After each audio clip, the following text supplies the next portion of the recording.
call. Rodney Riley here. Ryan Curry. Here. Ryan Schneider. Here. Dave Wiltsey is online. We'll go to that in a minute. Ray Larson. Not here. Brett Mueller. Present. Tom Wahlberg. Here. Alyssa Patterson.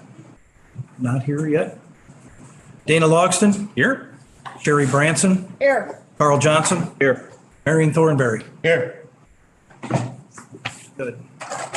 We need to, I need a motion from someone to, we have Dave Wiltsey. Remember Dave Wiltsey's online. So I'd like to entertain a motion to approve Dave Wiltsey attending the meeting by remote.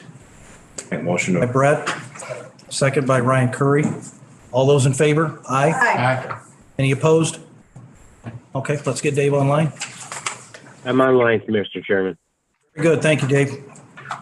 Yeah. Right. Patterson just walked. And Alyssa, oh, there we go. Alyssa Patterson walked in at 6:02. Let the record show. All right, I'd like to entertain a motion to approve the agenda for tonight, please. So moved. Motion by Sherry Branson, second. Aye. Second by Brett Mueller. All those in favor? Aye. Aye. Any opposed? And Ray Larson has joined us at 6:03 p.m. All right, number 5, and public comment. Anybody have any public comment? Fill out a slip for public comment tonight. We receive any public comment that we know of? Anybody in the audience? All right, seeing none, we'll move on. 6.1, Treasurer's Report. Mr. Newport.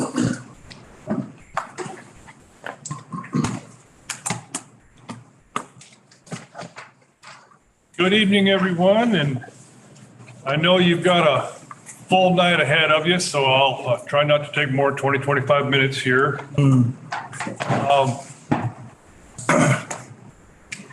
He's telling me to eat the microphone, what? Turn it on? Okay, so All right, I got a green light. Thank you. Okay. So I'll go over my treasurer's report in just a little bit more detail than usual for the sake of the new board members.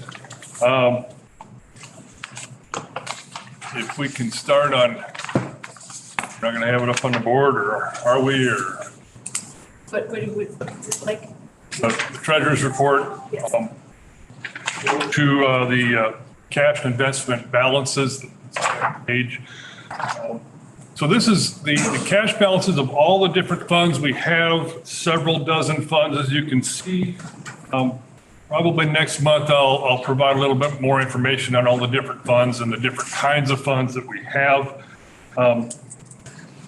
So that is the total of all of the cash and cash equivalents that we have on hand. You see at the bottom there a total of $45,043.66.43. If you go to the next page, it says bank account balances, all funds, and you see the same total, a little over $45 million. So it's the same money, just shown to you a different way. The first page shows the money broken out by fund, and each fund is its own separate general ledger with, income, expenses, assets, and liabilities. And the bank account balances report shows you where that money is. And on that bank account balances report, most of the way down, you see that big number there in the investment pool, 41 million plus in the investment pool. So that is money pulled from all the different funds that is invested. And so if you continue on to the investment pool balance sheet, you see all the various accounts, CDs and US Treasuries, where those funds are invested for the sake of safety, liquidity, and yield. So you can go through all the assets there of the pool, and then the liabilities of the pool are equal to all of the different funds. So the liabilities of the pool tell you how much money from each different fund is in the pool. And when you get to the total liabilities, you see that $41 million, which is the same number that was on the bank account balances report earlier. So that's how the reports all tie together. You have the fund balances, you have the bank account balances, and then of that you have the pool, and the pool is the total liabilities of the pool. The net income you see there at the end of the investment pool balance sheet, that $40,000, that is the income that was earned in November that has not yet been allocated out to the various funds. So, and one thing I should say and impress, these reports that I present every month are always preliminary reports. We don't necessarily have all the bank statements balanced. We haven't necessarily posted all the income or the interest on the various accounts that we have. So it's a very close estimate of what we've got, but not to the penny when we present these reports each month at the finance meeting. So that $40,000 there is what we've posted so far in the interest that's earned by the pool in November. When that's complete, then we will take that interest and allocate it out to all the various funds pro rata to increase the fund balances and take that net, the net income of the net worth of the pool down to zero. So that is the Cliff Notes version of how my treasurer's report fits together. See, after that, the cash flow report, it's just kind of a big picture guide to show you which funds are taking money in and which funds are spending more money than they took in that particular month. This particular month, the big winner was the motor fuel tax fund, 005. Took in, $300,000 in inflows. So that, that when you follow this from month to month, you'll get a better idea of how the cash flows in and out. If you go back to the summary page, which is the very first page, I know I'm bouncing around and driving Izzy nuts here, but so it shows you that in the general fund, the cash balance really didn't change much, but actually went up $62,000. It was a very strong November. The revenues continue to be strong. The total of all funds is up $493,000. Again, most of that was that motor fuel tax fund money from the state. And as far as the investment pool, so the assets just went up a little bit. Liquidity, which is the amount of that pool that's available for us to spend at any moment, is hanging around $10.7 million. That's a little higher than my benchmark. It doesn't need to be that high, and gradually over the coming months, that money will be invested in other CDs and U.S. Treasuries and bring that liquidity down to probably $4 million or so. The weighted average rate on these investments continues to rise, has been rising throughout most of the past year. It's at 2.62%. And so as these CDs mature, these CDs that we have that were bought when rates were at 0.3 or 0.4, as they mature and we reinvest them at today's rates, that weighted average rate is going to continue to climb. Weighted average maturity is now a little over 16 months. It's probably the longest it's ever been. Because of our cash position today, and we've got quite a bit more cash on hand today than we had in the past. And because of the historically high interest rates that we have today, I'm investing more in longer term CDs and treasuries. So we've got a ladder that goes out as much as 5 years now, where previously it might have been a year and a half or 2 years. Preliminary reports, since we just finished the fiscal year, the investment pool earned a little bit over $217,000 in income, interest income for last fiscal year.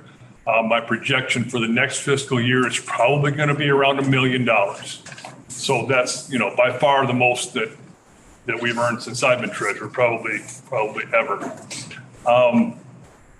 So just to wrap things up, I'll take you to the very last page of my report, which is that bar graph of investment pool assets to give you a historical little bit of history of where we've been financially. The graph covers 2 years. So if you go back to October, November of 2020, we were at about $23 million in investment pool assets. We see that jump there.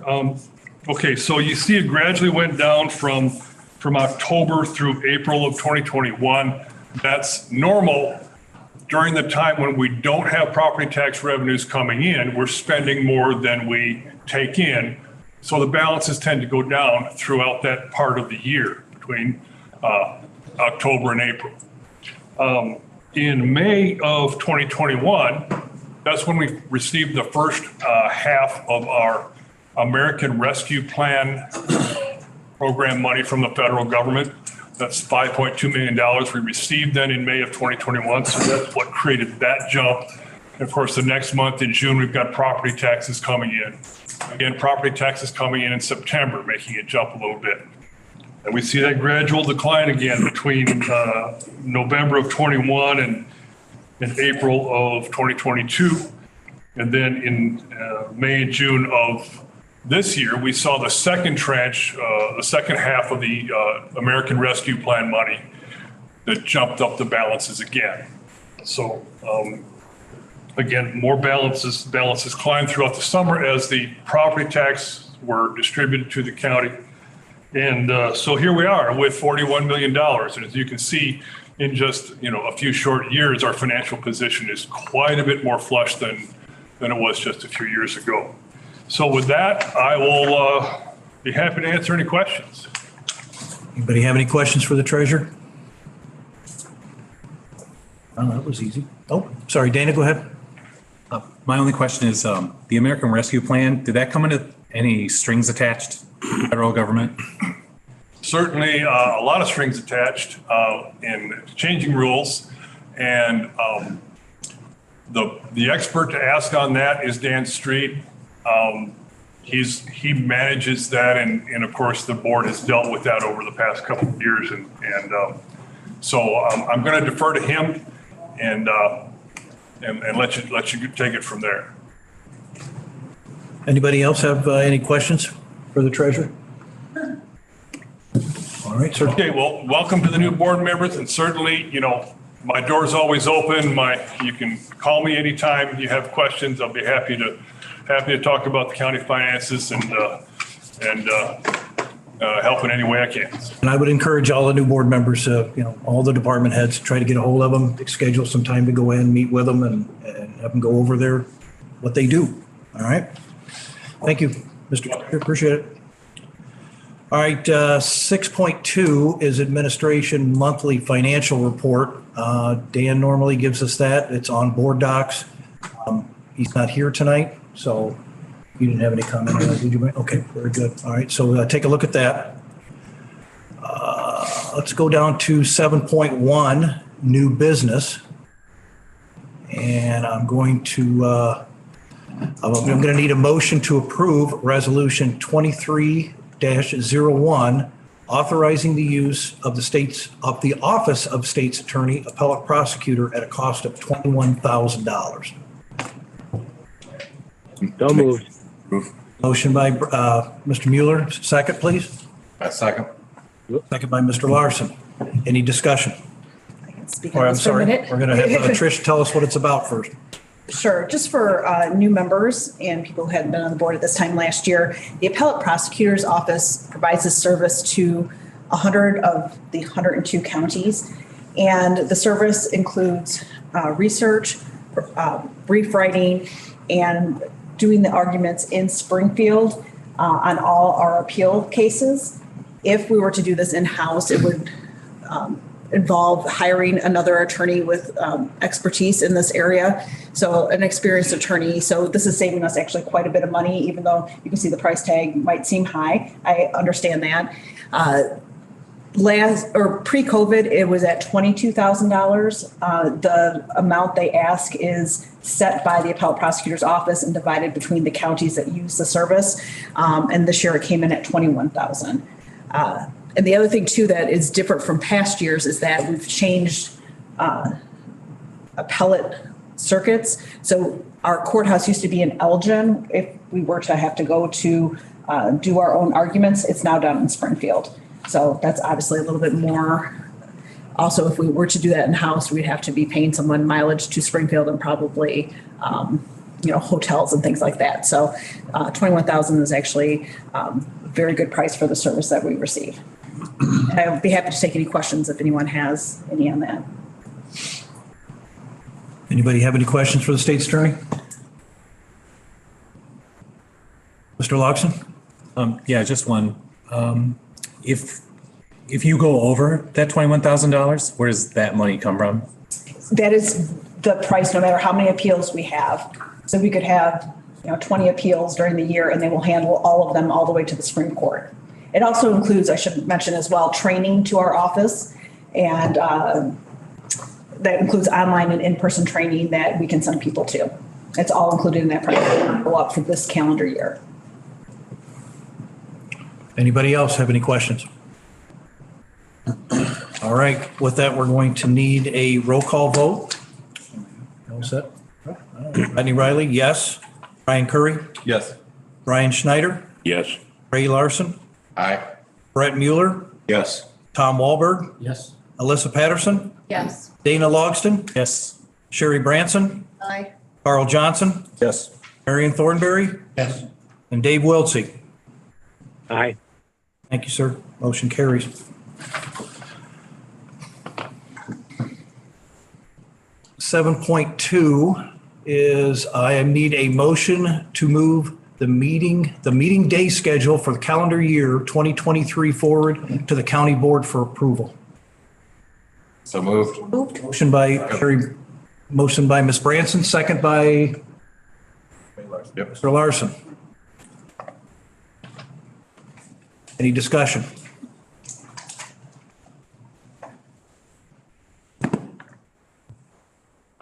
All right, we can take a voice vote on that. All those in favor, aye. Aye. All opposed, same sign. Motion carries.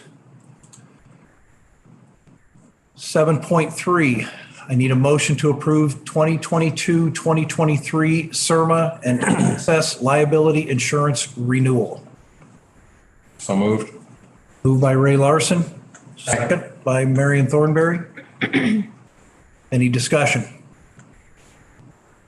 I think Dan gave us a pretty in-depth report on that at one of our last meetings, so. Seeing no discussion, we need to take a roll call vote on that. Ready, Ryan? Rodney Riley, yes. Ryan Curry, Yes. Brian Schneider, Yes. Ray Larson, Aye. Brett Mueller, Yes. Tom Wahlberg, Yes. Alyssa Patterson, Yes. Dana Logston, Yes. Sherry Branson, Yes. Carl Johnson, Yes. Marion Thornberry, Yes. and Dave Wiltsey. Aye. Thank you, sir. Yep. 7.4. We just need to have a discussion on the health insurance waiting period discussion. That was on board docs. Does anybody have any, if they had a chance to take a look at it, anybody have any questions or need to be any discussion on that?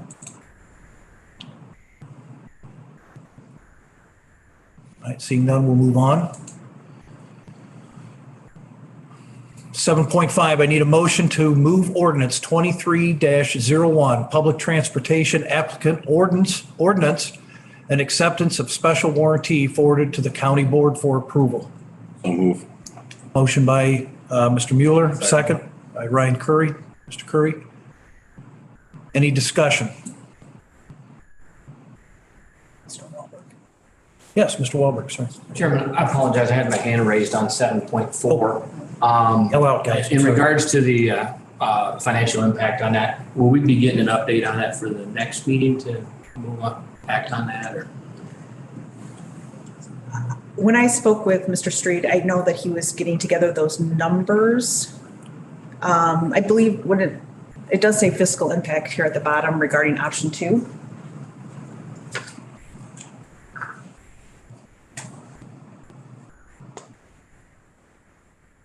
If you're looking for option, I guess financials on a different option, I can certainly pass that on to him, or if you would like to contact him. yes, I'll do that. Thank you. Sorry, and I'm sorry, Tom. Make sure, folks, do me a favor. Obviously, you know I'm new at this. Make sure if I don't see you, please speak up. All right, so we've got a motion and a second on 7.5, then, correct? Correct. All right, any other discussion on that, the 23-01? All right, 2301 needs a roll call vote. Ryan, you ready? Rodney Riley, yes. Ryan Curry? Yes. Ryan Schneider? Yes. Yes. Ray Larson? Aye. Brett Mueller? Yes. Tom Wahlberg? Yes. Alyssa Patterson? Yes. Dana Logston? Yes? Sherry Branson? Yes. Carl Johnson? Yes. Marion Thornberry? Yes. And Mr. Wiltsey, Dave Wiltsey? Aye. Thank you, sir. Motion carries. Respondents, UCCI advocacy groups. Is there any reason for any executive session in finance? No. I don't believe so. With that being said then, Motion to adjourn. Second. thank you, Mr. Wiltsey. Motion by Mr. Wiltsey, second by Mr. Curry. No, we don't discuss adjournment. All those in favor, say aye. Aye. Any opposed? Motion carries. The meeting is adjourned. We're going to 6:21. 6:21 PM. That's right. No problem. All right. You okay? Get the other one up. I'll go ahead and get rid of this one.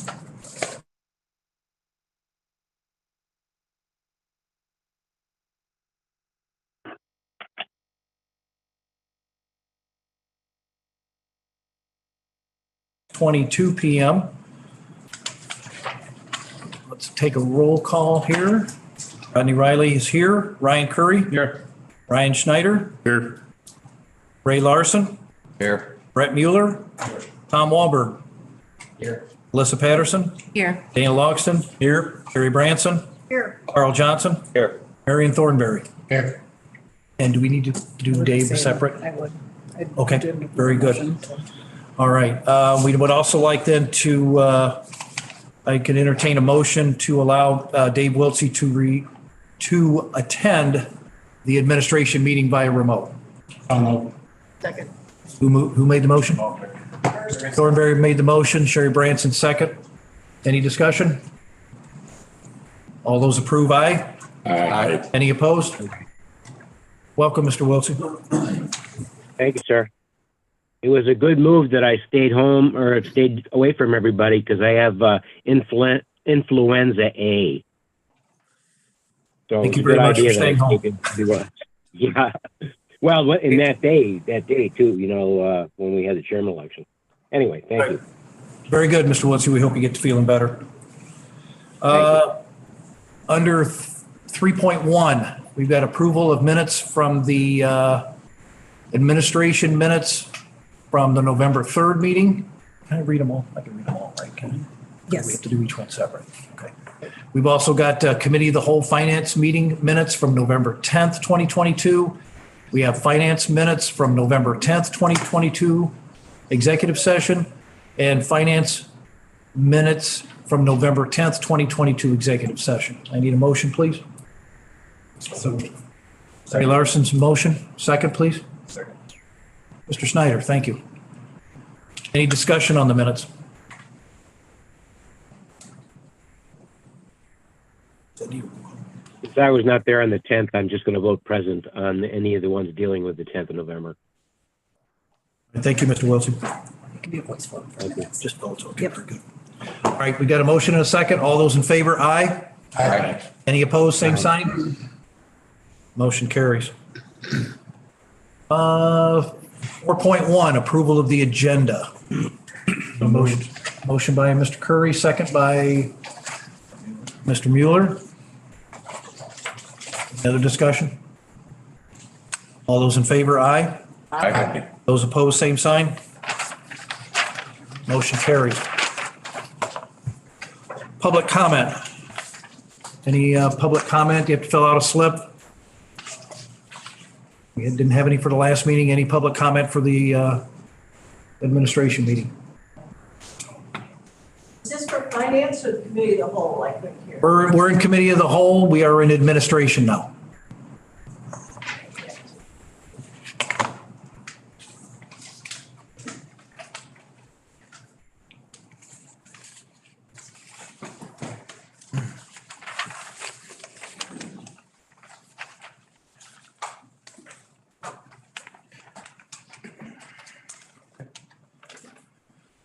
right, I'll take these as I got them. Just so you know, the rules for the public comment, I'd like to try to get everybody. We have a long meeting tonight. You are restricted to 3 minutes. When you step up to the microphone, please state your name and your address for the record. Let's start with Julie Newhouse. I'm still trying to get a hearing aid in. Okay. Julie Newhouse, 13407 Capron Road, Capron, Illinois. For over 178 years, agriculture has remained a backbone for Boone County. Submitted into evidence included these statistics. Agriculture and agriculture-related industries contribute over $368 million annually to Boone County's total economic output. 1,238 jobs, 5% of all the jobs in the county, are supported by ag-related economic activity in the county. And farmland pays about $4 million in property tax per year in Boone County. Also submitted into evidence was a study by the Center for Economic Analysis at Michigan State University, in which it was demonstrated that acre for acre, prime farmland is of more economic benefit to a community than an industrial solar plant. A much smaller snapshot would be our small farm, which spends over $700,000 a year locally. Boone County farm families live here, spend here, volunteer here, while solar companies and this landowner do not. At stake is not just money, but the amount of farm acres for farm families to raise up the next generation of children. Ask Central Grain, Conserve FS, DeLong's, RJ Daniels, truckers, hardware stores, or any seed salesman if their business will benefit from farmland being taken out of production for 40 plus years. Ask any young farmer looking for land to operate if they can compete against the rent that solar developers are offering.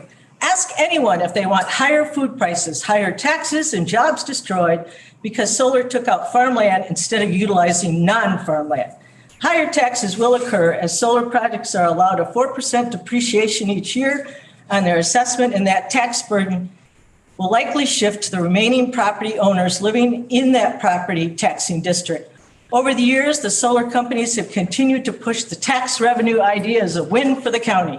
It is not a rational discussion, as they are prioritizing the property tax revenue for a few property taxing bodies at the expense of general revenue for the entire county.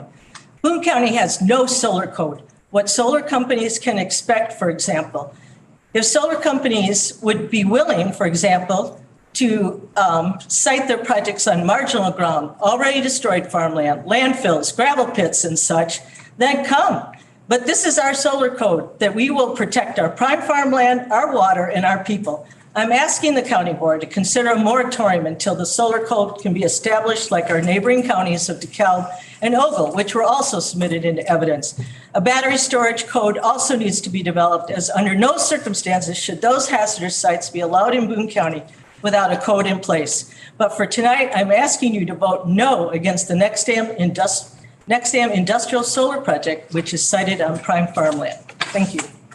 Perfect timing, Ms. Newhouse. Thank you very much for your comment. Second one I have here is Mary Ann McKenna Moon.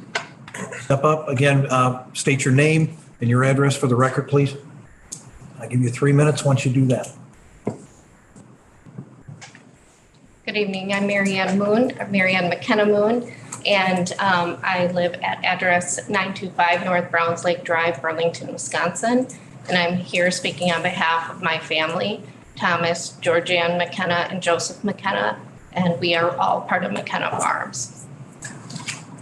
So as I said, my name is Mary Ann McKenna. McKenna Farms is the parcel of a land that is immediately east and adjacent to the property being considered for this industrial solar generation project. Our family has farmed this land for close to 50 years and is known for being conservation-minded and good stewards of the land. In fact, we previously have been recognized by Boone County as the Conservation Farm of the Year for all of our efforts. Boone County agriculture and its economy were built on the backs of hardworking family farmers like my dad and many others who are here tonight. In the next few minutes, I would like to take the opportunity to share with the board why we adamantly object to this special use permit. To begin with, the proposal brought forth by Nexamp Solar is to put an electrical generation plant on a 40-acre piece of prime farmland. Prime farmland that Boone County has vowed to protect and conserve as written in the Boone County Comprehensive Plan. This solar project is in direct conflict with the comprehensive plan, especially goal 10.1A. The Boone County Code, section 123, also defines prime agriculture land by using the LISA system. And whether you agree or disagree with this particular objective measurement, Boone County Code has chosen it and is using it to define prime farmland. So if prime farmland is defined by Boone County as having a LISA score of 76 or higher, then this piece of land, which is scored at 85.3, is absolutely prime farmland. And zoning code tells us special use on prime farmland should be denied. If we continue to take prime farmland out of production, we are only hurting ourselves and future generations, as Julie Newhouse said. If you think food prices are high now, wait until we have less farmland to produce the food needed to feed our livestock, family, and communities. Board members, through your actions tonight, please encourage NexAmp and other companies to build their solar generating facilities on landfills, gravel pits, or abandoned industrial parks, but not prime farmland and not in our existing neighborhoods. Our next objection as a family to this special use permit is NexAmp's claim that this alternative energy project will provide economic benefits to Boone County residents in the form of cheaper electricity. This is simply not the case. If you look at the Better Business Bureau website, NexAmp customers repeatedly report being billed double and triple the rates of remaining on the national grid. So that means Boone County residents will pay more for resources they don't even need. And Northern Illinois has an ample supply of electricity and in fact consistently exports electricity to other states. Ms. Boone, I'm going to ask you to wrap it up here. Absolutely. Thank you. Happy to do that. Our final objection surrounds the potential negative impact that solar generation plants have on public health and safety. Water contamination occurs when solar panels break or are damaged and there are metals, heavy metals that can be leached into the soil. Water contamination can also occur when there is construction of these solar plants. In fact, just 2 weeks ago, the United States Department of Justice and EPA released information about a $1.34 million settlement to clean up dirty water and soil. So I want to conclude tonight with one final thing, and that is not only does my family object to this, but so do 35 other neighbors. And they've signed a petition, which you've probably seen in your ZBA packet. And I just want to draw attention to those who are here tonight who have signed that petition in opposition of the solar project. So if you'd please stand if you've signed the petition. And then I'd ask those who are here who didn't have the chance to sign the petition, but also oppose this solar project. Thank you. Very good. Thank you, Ms. Moon. All right, moving along. 6.1, public safety. Our new sheriff has anything to say to us tonight? But, yeah, we'll get there. Should have put the 3 minutes on the last sheriff, so That's okay. that didn't happen. So, no, welcome, congratulations, and thank you to all the board members for serving their districts in Boone County. We really appreciate your service. Yeah, a lot going on, obviously, with the Sheriff's Department in the month of December. I could be up here for a while, but I won't do that to you. So I'll just kind of give you our staffing levels, and then I want Lieutenant Pat Malloy to come up here and give you an update on our roof at the PSB, that project. So currently with our staffing project process, obviously with Sheriff Ernest and Chief Deputy Gay retiring a few weeks ago, we are currently 3 deputies short. We currently have 1 deputy in the field training program. He will be off the FTO program in early January. We have 2 graduating next Thursday, December 15th, I believe it is, at PTI. That'd be Deputy Spradling and Luke Sujak. So they will graduate next Thursday and then begin the FTO program with the Sheriff's Department. So we're looking forward to that. We currently have 2 on medical. One will have knee surgery on a torn ACL, which will be next Wednesday. And the other individual is waiting for a surgery date on a shoulder surgery. And we're currently hoping to hire 2 new deputies for a January class in Dixon. It'll be the first time ever that Sauk Valley College will be hosting a recruit class. So we're in the process now of possibly hiring 2 deputies for the January class. As far as corrections, numbers are a little worse there. We're currently 6 correctional officers short. One just gave us a 2-week notice. I believe it was Wednesday night. So that'll leave us 7 correctional officers short.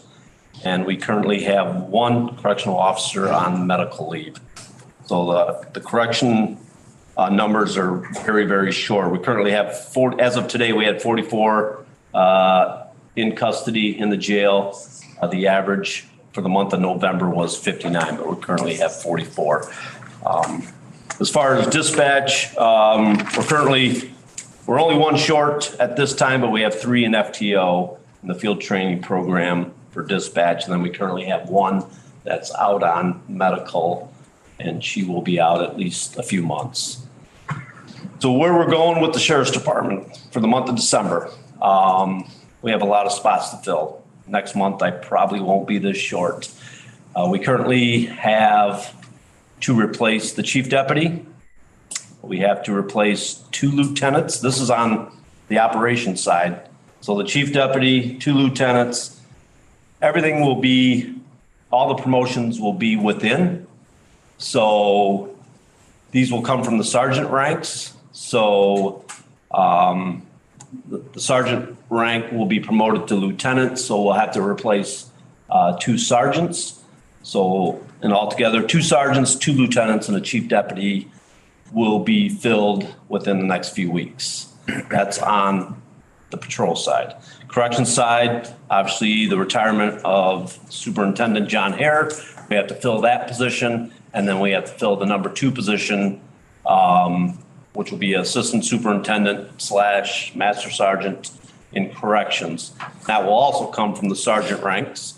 So we will have to promote one of the sergeants, and then we will have to promote off our list in corrections for another sergeant. So yeah, needless to say, we have a lot going on in the next week and a half with the holidays approaching, and most of the dates are scheduled. So when I return in January, hopefully I have a lot of names for you and tell you who was promoted and who's going to move forward and fill these spots for us.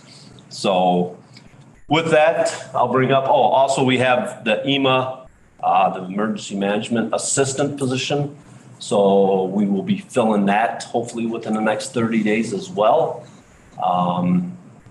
Dan Zachert, if you haven't heard, he had surgery as well. Hopefully he will be back in another week to 10 days. So with that, I'll bring Lieutenant Pat Malloy. I'll ask if you have any questions afterwards. Yeah, I'll answer any of the questions at that time, and I'll let Lieutenant speak first on behalf of the ROF. Thank you, Sheriff.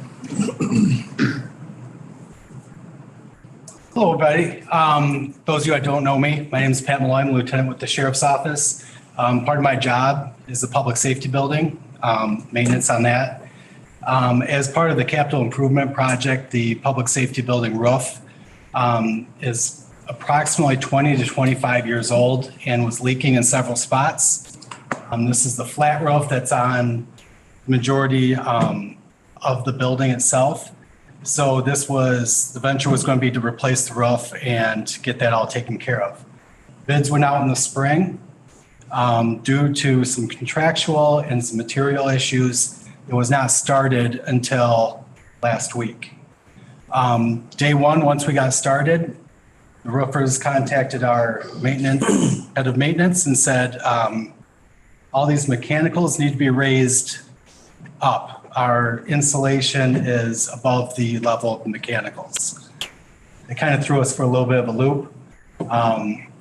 So the project itself is working around the mechanical areas. We've got some contractors coming in there that are actually taking off all the mechanicals off the roof of the public safety building. The roof itself is going to completely get finished. The mechanical is going to be placed back in. Asking yourself, why am I up here telling you this? Well, the little line that's on the bottom of contracts that say extra expenses that might be not involved with this, that were involved with this, that the roofing company is not going to cover. Well, that's going to be something that we're going to be getting hit with. There's fabrication for all the roofing units, which there's 3 air conditioner units.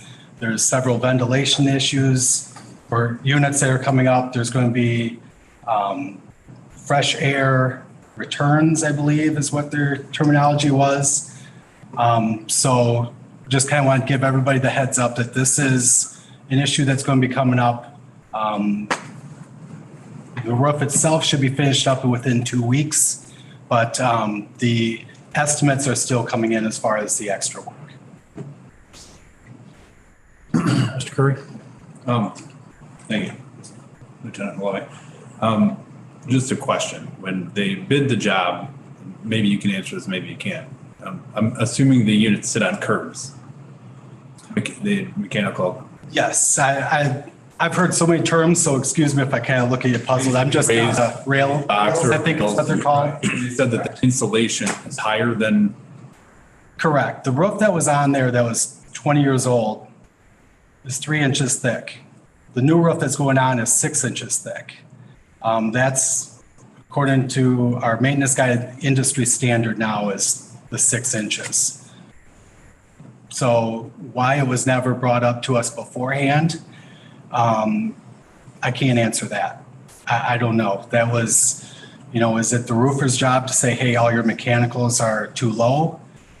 If it is, they did not do that. That's what I was just getting at. I'm not at your guys' at all. I'm just wondering why the roofer didn't see that when he bid the job, or they bid the job. And with the other bids that came in, was that mentioned on any of the other bids? Do you know? I do not know that, no. All right, thank you. Yep. Anybody have any other questions for Lieutenant Malloy on this issue? Thank you. Okay. Got to have a roof, guys. Anybody have any questions for the sheriff? He's stepping back up to the podium. Wow. From Wellesley, other questions? Sheriff congratulated us for getting elected. I would like to congratulate him. Thank you. Yep. Appreciate it. And just like Kirk said, a lot of you have my contacts. Those that don't, I'll stay till after the meeting and I'll meet up with you and get you my contacts. And I look forward to meeting and working with you. I would love to have each of you, maybe after the first of the year, after December gets over with, to contact me, reach out to me, and we'll arrange a meeting where you can come on in and we'll discuss the sheriff's department and go from there. Mueller? How's the release of all the criminals on the 31st coming? Tricia? Tricia could probably answer that better than any of us, but So an amendment to the Safety Act was passed last week and signed into law by the governor, and it clarified the issue if it was retroactive or prospective. So it is prospective. So the people that are currently in custody will remain in custody until their defense attorney files a motion to have them moved from their current bond conditions to the new provisions under the Safety Act. So, and then there's timeframes depending on the offense that they're charged with. That petition has to be heard within 7 days, 60 days, or 90 days. So we will, as it gets closer to December, we are going to determine who falls into those categories. The 7-day one is a little bit more fluctuating because it's probably the lower level crimes that may not be in as today, but might be in on January 1st. And then we're going to look at the numbers on the 60 and 90 days. Thank you. Yep. Any other questions for the sheriff before we let him go? Go while you can, sir. Thank you very much. All All right, moving along, 6.2, Highway Department. Justin Crum. Engineer, update? I'd like to echo that congratulations to all the new board members. I'm Justin Crone. I'm the Boone County Engineer. I can I'll try to blast through everything. I know you got a pretty full agenda tonight. I've got a item on board docs that hopefully everybody had a chance to take a look at. The first item is our budget. I put on the 2023 budget. It's fairly typical of what you'd expect to see from the county. I just wanted to point out a couple items or a couple trends or typical items is that our wage, our county budget for the highway department is anywhere around $6-7 million in that range typically. Our wages for our staff is it's about $500,000. So, which is very unusual compared to a lot of the departments, so we're heavily contractual work and roads and bridges, that sort of thing, and materials. So, which would be expected. So that's one of the unique attributes of the highway department. And one other thing too that I'd like to point out on there is our grants. We've got so you can see the 2023 budget. We've got $3.5 million worth of grants that we're going to be spending next year, primarily along the. We actually have some few other grants in other locations, but this is strictly for the highway department along Poplar Grove Road. So next year, Poplar Grove Road is scheduled to get resurfaced and widened a little bit, and then the bridge over Beaver Creek, just south of Poplar Grove, will be reconstructed, and that'll be a full closure. We're currently. Hopefully within a month or two here, you'll have the bid result and we'll award that and get that under construction very early in the season. So like I said, there's $3.5 million worth of grants, $1.1 million worth of local levy. So, and then 1.4 of motor fuel tax. So we're heavily reliant on, in order to make things work, on our MFT and state funds and other funds that we're trying to capture and bring back locally here. So that's been one of our main objectives of the highway department is to leverage our local real estate levies, which is the 1.1, against some of the federal money, grant money. So typically a lot of these grants are 80-20. So we need to come up with that 20%, and we're sitting really good with our balances. So we're able to leverage those for these federal grants. So that's the primary thing I wanted to point out. And all this has been passed through the previous board. The second item is I just wanted to just give a real brief overview. I'll try to get into a little bit more depth as we go along in the next few meetings, but brief overview on the highway department. So we're talking maybe some snow tonight, early tomorrow morning. We have 5 guys, 5 full-time staff, so that are maintainers. So I'm the county engineer. I'm in the office and out in the field throughout the day. I have 2 assistants. One works 6 hours, the other works 2. So we've got typically we've got an office assistant in the office. And then we've got 5 maintainers. So those guys that work out in the field, they plow, pothole patch, shoulder stone. They do the various field works. We don't have multiple crews, like an IDOT crew where they have a crew that runs 12 hours and then they have another crew that comes in 12 hours and vice versa. So, when we have a very long snow event, our guys are the guys that plow. So we try to organize it and make sure that we have every good coverage and that sort of thing. We do have a seasonal plow driver that comes in and helps us as well. But I just wanted to kind of frame our workers and that we do have the 5 guys. We have about 198 lane miles of road to maintain in our county highway system, and that kind of brings me to my next point, and that's up on the board docs there on the photo.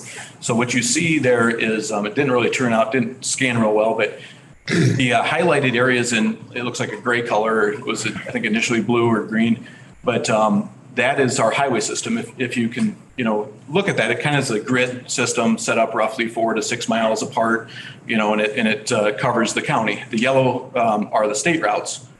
That's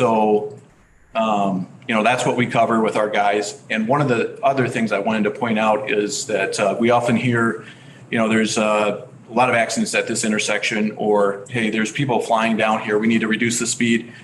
Our goal within that grid system is high mobility and efficient mode of transportation. So we're trying to, keep that road clear, keep it moving, and provide not necessarily the last mile or the last half mile to your destination, but keep that traffic moving, whether you're going from Capron to Belvedere or throughout the county. We want to be able to have that grid system in the county to efficiently and effectively get from one place to the other. If we start to, because this can almost be looked at like a pipe network, if we start to put restrictions anywhere on our grid system, then that traffic will naturally flow to other systems, which might be a county or it might be a township route or a lower level service route. And then those aren't typically designed to handle the volumes of traffic. And then we see, rather than seeing fewer accidents, we see more accidents. So, because quite often I get the comment, let's just throw some more stop signs on this roadway. Let's take and just every mile, let's throw a stop sign, or let's reduce the speed from 55 down to 25. We'll save tons of lives. And initially you might think that that's the case, but when you do that and you put those restrictions on that grid system, it's like squeezing that pipe at a node or a point. You cause that flow to go to other locations, and once you go to other locations, those aren't designed to handle the volumes and the speeds that our system is set up to handle. So, I just always want to keep that thought in the back of our minds when we look at different items and different issues as we go. So we're, obviously one of our primary objectives outside of, efficient way of moving people is a safe way of moving people. I want to, provide a safe mode of transportation for everybody, provide safe mode of a safe place for our guys to work out in there when we're working, and anybody that's using our system. So I just wanted to give that overview, and we'll get into some other details as we go throughout the year. There are a couple of items that I did want to throw up that are on our current plans for future. We're always doing maintenance. So next year, the Poplar Grove Road, the bridge, that's considered maintenance, even though it's a lot of, reconstruction and all that.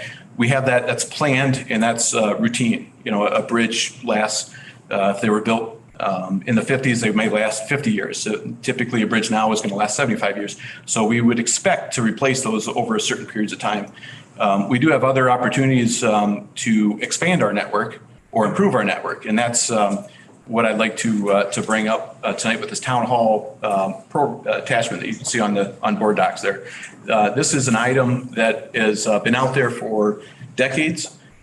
You can see that the Belvedere North isn't even on there.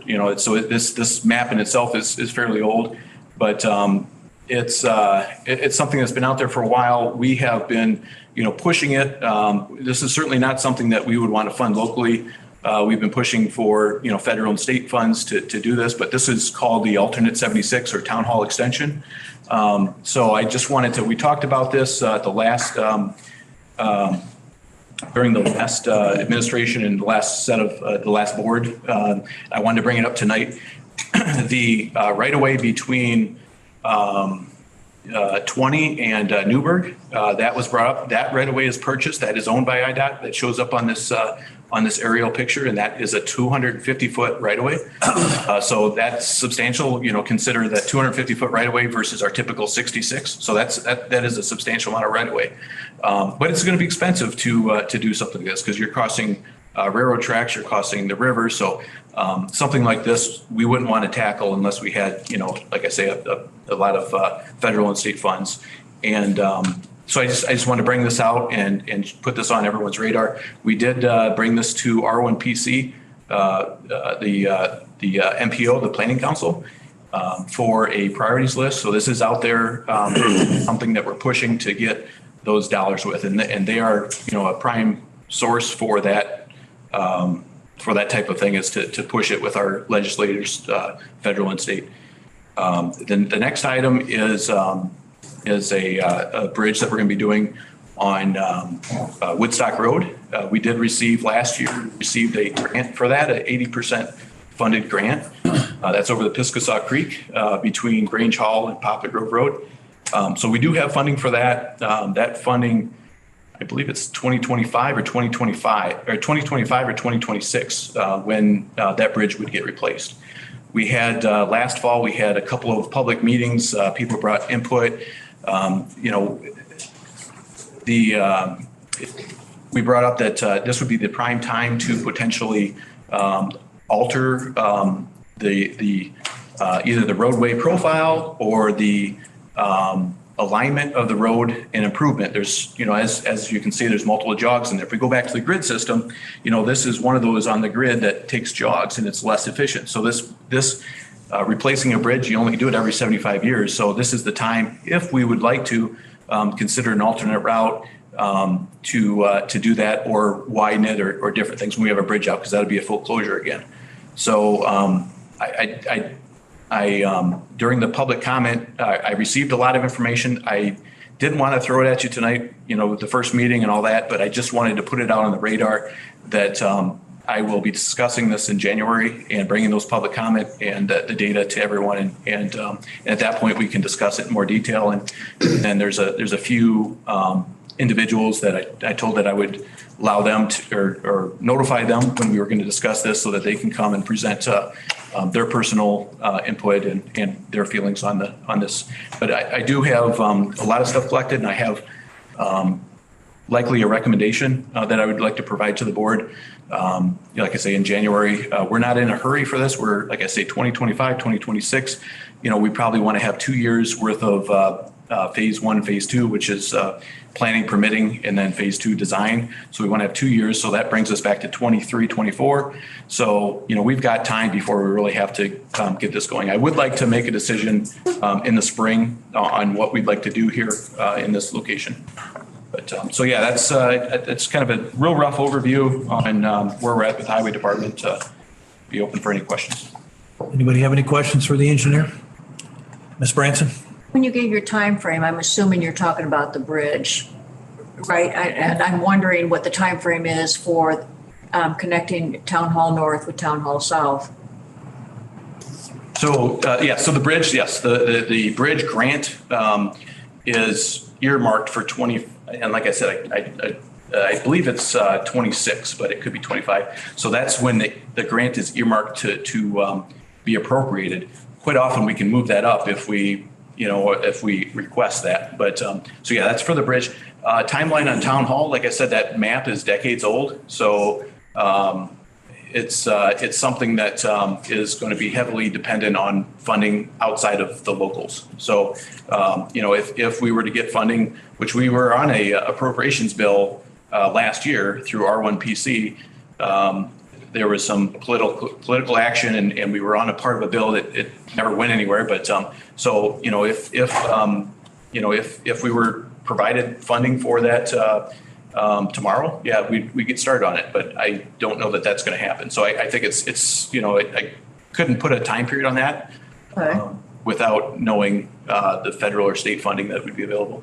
Okay, and one other question, when you're looking at the map there, in the drawing that I have, it looks like a boomerang shaped circle on the Town Hall area. And Town Hall is pretty well lined up north-south. I'm kind of confused as to why it's circled in a boomerang. Am I missing something? The east-west road where the boomerang's at, what road would that be? Like how far north and south is the boomerang? Well, it goes up to, the top corner of it's over by Woodstock Road, and the bottom of it is down by bypass 20. Oh, okay. I see. So, well, if you can see on there, there's multiple options and multiple routes. So, and frankly, I wasn't part of this, putting this together, so I don't know a lot of the details, but I would suspect it has a lot to do with the crossing of Beloit Road, and Spring Creek. So, those major roads and existing structures and homes and farmsteads. So I think that, those are all, infrastructure that's existing. So in order to, not have a large impact, they needed to account for those existing infrastructures. Hopefully that answers your question, but it seems like it, because if you connect the dots from 20. Straight shot, but the boomerang goes way off to the side, and I don't understand why. So the connection would be near, the north connection would be near Caledonia Road and 20. I'm sorry, Caledonia Road and 76. And then the south connection would be Town Hall and 20. So that's kind of an angled, roughly, maybe 45-degree angle in there. So you want to make that connection. So maybe that's part of the boomerang. That would be a straight shot if you would go to that 45 angle, or the other option would be go east-west and then go north-south, and then you'd make a 90-degree. I guess I'm really confused because I used to live on Town Hall south of town. Okay. And I'm quite familiar where Town Hall is north of town. And it's pretty well lined up. I'm not seeing where, in my mind, where everything is off-centered and angled off to the side to line them up. Can you maybe show something up there that? I could meet with you later too, if that. Just we're tell me a what. long way away from any of these projects anyway, correct, sir? So, correct. All right, very good. We'll talk later. Okay. All right. Anybody else have any other questions for the engineer? We're moving along. All right. And I would like to close out that if anybody has any questions or would like to see our operations, just call me anytime. It's I can make myself available and we'd be happy to show you our equipment or our operations at any time. So. Good. Yes, Mr. Mueller, quick. How's the truck? You had a bid for the truck. How'd that come through? We're getting to that. All right. Very good. Thank you, Mr. Crow. All right. Items 7.1 to 7.5 are the quarterly department presentations. Those are on board docs. I know a number of the assessments circuit or county clerk, the coroner, health department, and animal services are here. If you guys have anything earth-shattering that you need to bring to the board, by all means, step on up. Otherwise, we have your reports on file. Do I have a taker? Oh, Ms. Mueller. Yep, come on up. This would be under 7.1 assessments. The only thing that I would like to add to my report is that today we were able to successfully roll out a test of re-putting our online structure details back. It's something a lot of people in the community have been waiting for. During our software conversion, that all came down. And now when you're on the county website, if you go through tax assessment information, pictures, sketches, structure details of homes are starting to appear. That data we're still working through. Not all of it is exactly correct, but this is a huge step forward for our software conversion, and that's all that just happened today. So, well, since she's here, anybody have any questions for the assessor? Yeah, congratulations to everybody, and a solid invite to come to the office if you have any questions or if you want to discuss anything and learn about the property tax cycle, because it's very exciting. Any other department heads that are here need any earth-shattering information other than your written reports? All right, and again, I invite everybody here, especially the new members, to contact these department heads and schedule yourself some time to try to get out there and see what they do. We won't have any written monthly departmental reports to go through. We're going to move on down to item number 9.1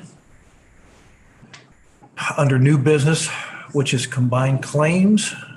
I need a motion to approve the claims with the understanding that Carl Johnson abstains from voting on all claims presented by William Charles, Northern Illinois Service Company, Corin, Maine, all claims submitted by the Boone County Highway Department, and all claims submitted by any county department regarding sewage, stormwater, and construction and excavation.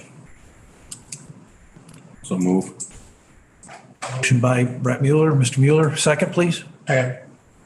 Second by Mr. Thornberry. Any discussion?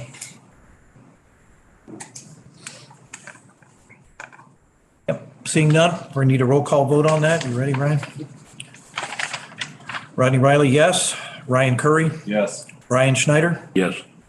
Ray Larson? Aye. Brett Mueller? Yes. Tom Wahlberg? Yes. Alyssa Patterson? Yes. Dana Logston? Yes. Sherry Branson? Yes. Carl Johnson? Yes. Marion Thornberry? Yes. And Dave Wiltsey on the phone? Aye. Thank you, sir. Motion carried. Under new business, 9.2. I need a motion to move the low bidder for the truck box bid tri-state truck equipment in the amount of $102,447 forwarded to the county board for approval. So moved. Motion by Mr. Wahlberg. Second. Second by Mr. Mueller. Justin, do you want to come on to this? I can answer questions. Okay, very good. Anybody take a look at the information on board docs? Have any questions for the engineer?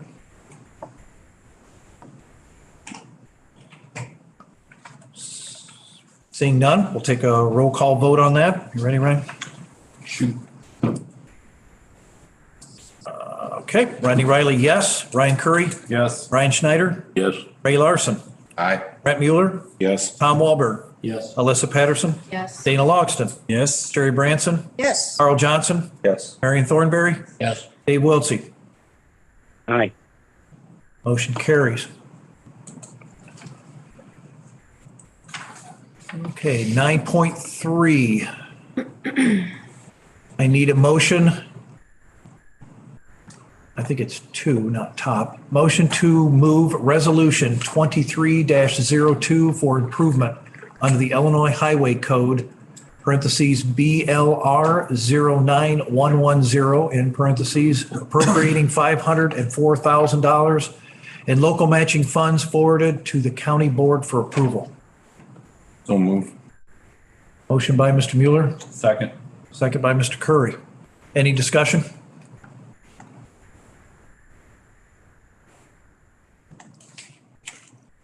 Seeing none, we'll take a roll call vote. Rodney Riley, yes. Ryan Curry, Yes. Ryan Schneider, Yes. Ray Larson, Aye. Brett Mueller, Yes. Tom Wahlberg, Yes. Alyssa Patterson, Yes. Dana Logston, Yes. Jerry Branson, Yes. Carl Johnson, Yes. Marion Thornberry, Yes. Mr. Wiltsey. Aye. Motion carries. Thank you, sir.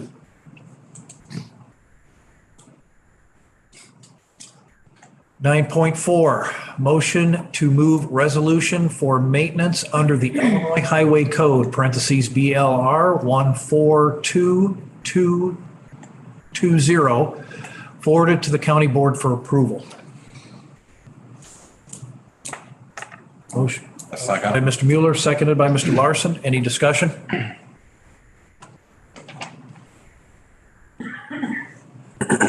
That one I'm showing we can do a voice vote on. All those in favor? Aye. Aye. Aye. Any opposed? Motion carries.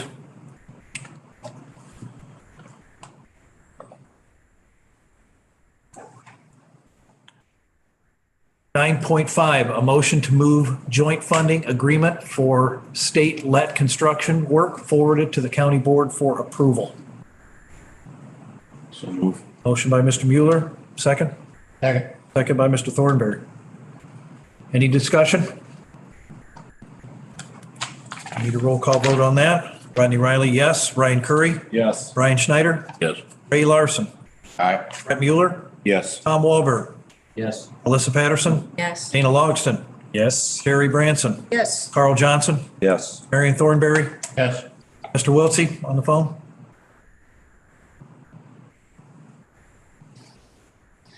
Dave Wiltsey, you still with us? Sorry about that. I was muted. Aye. Very good. Thank you, sir. Motion carries. Thank you. Moving on to 9.6, I need a motion to move PUD-37-022 NGO special use final development plan forwarded for the county board approval.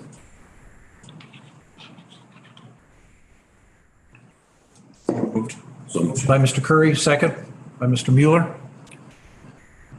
Izzy, you can take that for us? Yes, thank you. All right, so this site is located at 2630 Spring Creek Road in Belvedere Township. Currently, it's a mobile home park along with like some open land, approximately 12.7 acres. And we are specifically talking about approximately 4 acres that will be divided off of that. It is currently zoned A1 Agricultural Preservation District. So this is the preliminary plan that was reviewed and approved by the county board previously. So the plan is, again, to subdivide the area west of the mobile home park into one parcel. So not only the subdivision, but the rezoning as well from A1 Agricultural Preservation District to RE, which is our ex-urban residential district, which would allow then one single-family home. So this is the final review of the preliminary that was reviewed previously. So I wanted to point out as well the zoning. As I mentioned, the site is zoned A1, but it's completely surrounded by either residential uses or residential districts. As you can see there, the yellow is R1, and then the brown is also our RC, which is our residential conservation district, again, residential. So this is the final plat. So agencies reviewed this. The health department did have some notes on the septic easements, which as you can see, they're highlighted there. So that may be the only tweak necessary, but this is the final plat that would be recorded. So again, from the zoning ordinance, the plan development, which is in the form of a special use permit, preliminary has to be reviewed as well as the final. And so that's what we're reviewing today. Again, a special use wrapped up in these changes that I just mentioned. The Planning Commission did review in conformance to the comprehensive plan of this final plan. So again, the future intended use of this site is residential. So it would be right in line and compatible with the current use and designation as well as its current area. Comprehensive plan goals and objectives that could be met, diversifying the housing in the county. And again, Planning Commission voted in favor 3-0. When I looked at the findings of fact, again, the proposed use would be beneficial to the area as it is in line with the trend of development. The proposed use is not anticipated to have negative effects as the proposed use would further, again, delineate and contain the mobile home park and then utilize that area west of it with a compatible use, and it's in line again with the trend of development in the area. The proposed use is not anticipated to have negative effects on the surrounding area. Again, it complies with the conditions. It's in line with the trend with the current zoning and the comprehensive plan. It is required to conform to applicable regulations. The use will continue to be subject to review by the appropriate county agencies. It's not anticipated to have adverse impacts. So there was a public hearing at the zoning board. There were no public concerns and there were no concerns by ZBA. ZBA voted to approve the findings of fact 4-0, and then ZBA voted to approve the development plan, the final review 4-0. Staff is recommending in favor of PUD 37-2022 with the following conditions. Subdivision should include one parcel, the rezoning to RE and adherence to the standards and uses in that district, and one private entrance for the new parcel. Mr. Thomas No is on the line, who is the applicant for this application. Okay, does the applicant want to say anything? It's on, you said he's on the phone, correct? Yeah, I have nothing to add. Yeah, okay. Mr. Chairman? Yes, Mr. Wiltsey. If it's appropriate, I have some comments on 3 lines of inquiry. So just let me know when the chair can recognize me. All right, very good. Anybody in the boardroom have any comments, questions on the issue before us here? Mr. Wahlberg, yes. Thank you, Chairman. So it feels like it was just last month when we did this. Okay. The preliminary, yes. Yeah. So just for clarification, is the plan to remove the mobile homes and going to build houses, or is it just the purpose of? We are subdividing, encompassing the mobile home park, leaving that approximate 4 acres to the west. That's what's going to be rezoned. So the subdivision is only the mobile home park and the new parcel. East side staying the same. Got it. Thank you. Sure. Ms. Branson. I have 2 questions for you. How many houses are you wanting to put there, and what is the Lisa score on this land? So the rezoning would allow only one single family on this, and the LE was reviewed by the Boone County Conservation. They had no objection. Okay, but I still don't know what the Lisa score actually is. I can't remember it off the top of my head. Sorry. Any other questions? 76.2, I believe. Thank you. Thank you. I know it's in here somewhere. I just couldn't remember. Nobody else in the boardroom? Mr. Wiltsey, go ahead. Yes, thank you, Mr. Chairman and members of the board. First place, by way of background, we had some folks from the Conservation District speak to us about 2 months or so ago, and we learned a lot about aquifers and the water tables, and we're at the north end of as I recall, and anybody can correct me if I'm wrong, of an aquifer that I think goes all the way down to Joliet. And it's a significant aquifer, and a more important consideration to that is that it's losing about 10% a year of its retainage, which ought to be a big concern for any of us. Now, if I could just, Mr. Chairman, go a bit out of order here and ask Izzy, what is the proposed use? I'm looking at the finished application for special use, page 6. What kind of, is this a repair facility for motorcycles or cars or what? Oh, I don't know if, we're on 9.6, so the proposed use is residential. So it's completely surrounded by residential as well as the mobile home park. The zoning is going to be RE, which is ex-urban residential. So it would only allow one single family home, possibly some horses, definitely chickens, but that's it, not commercial. Okay. How did I get, if you look at page 6 of the finished application for special use, can you tell me, am I in the wrong thing? Because it's got a commercial drawing. What's the case number there at the top of the application? Well, it says ID number 30CB24OF-AO8C-4382BCD8. And then Hold it a minute, Dave. Sorry. I'm not really sure which one you're looking at. Our case numbers are short. It's SUP something or PUD something. Well, this is on a zoning site plan, so I don't know how that, maybe it didn't have the case number put on it yet. Yeah, What's on the site plan? I see what he's in there, but I don't know what it goes to. It's just at the bottom of that. There's like 10 pages. No, it's in another. If you go to the application and go to the 6th page, I think it's part Finished possibly application, of the application where it says sample. It does say sample, but I mean, you can imagine why I was stunned to find it there. A motorcycle parking space. Yeah, I see it all. Yeah. Thank you, Mr. Wiltsey. Now, Mr. Chairman, if I could just come to a conclusion here. Go ahead. I spent a lot of time looking at this because there's a lot of volume of information, and on the 9.6 PDF that said from NRI PMW PDF, the one that's about 40 pages long. I want to read for the board what it says on page 119, which is the page of the document. You know how it's always off a few pages because you've got a table of contents and everything else.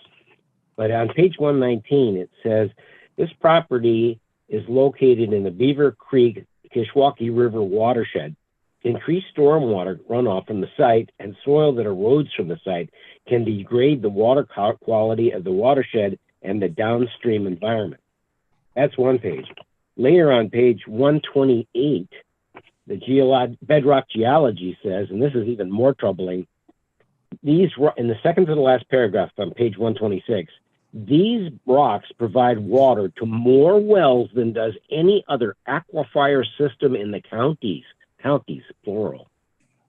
In some areas, the top of the zone of saturation within the joint and fractures of the dolomite is close to the land surface.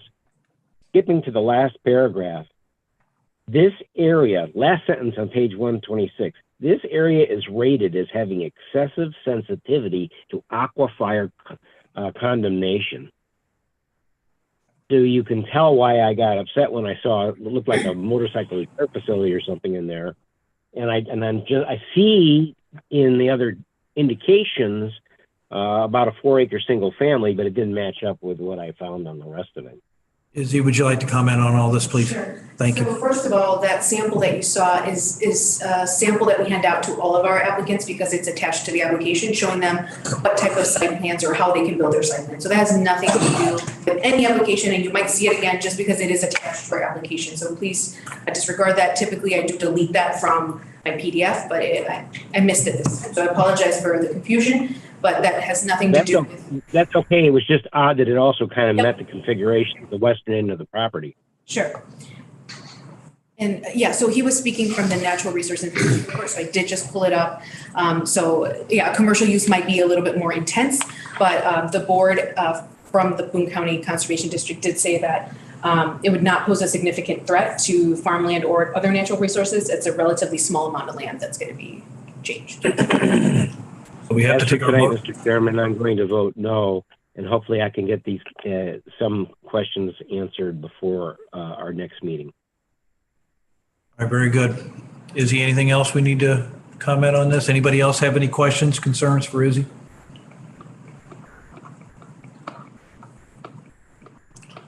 Okay, if not, we have a motion and a second on the floor. I believe we're going to need a roll call on this. Rodney Riley, yes. Ryan Curry? Yes. Brian Schneider? Yes. Ray Larson? Aye. Brett Mueller? Yes. Tom Wahlberg? Yes. Alyssa Patterson? Yes. Dana Logston? Yes. Sherry Branson? Yes. Carl Johnson? Yes. Marion Thornberry? Yes. And Dave Wiltsey? No. Motion Thank you, carries. Mr. Chairman. Thank you, sir. Thank you, members of the board. Okay, so that takes care of that one.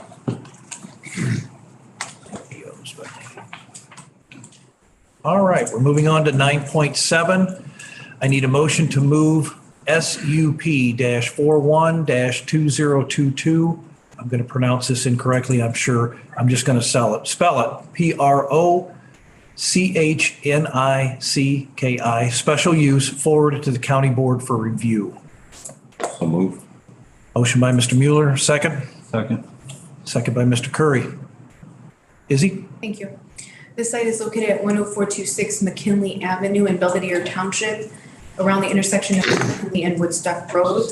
This parcel is actually historically commercial, but it is zoned A1 Agricultural Preservation District. The applicant is seeking a special use permit to install an assembly hall as a wedding venue.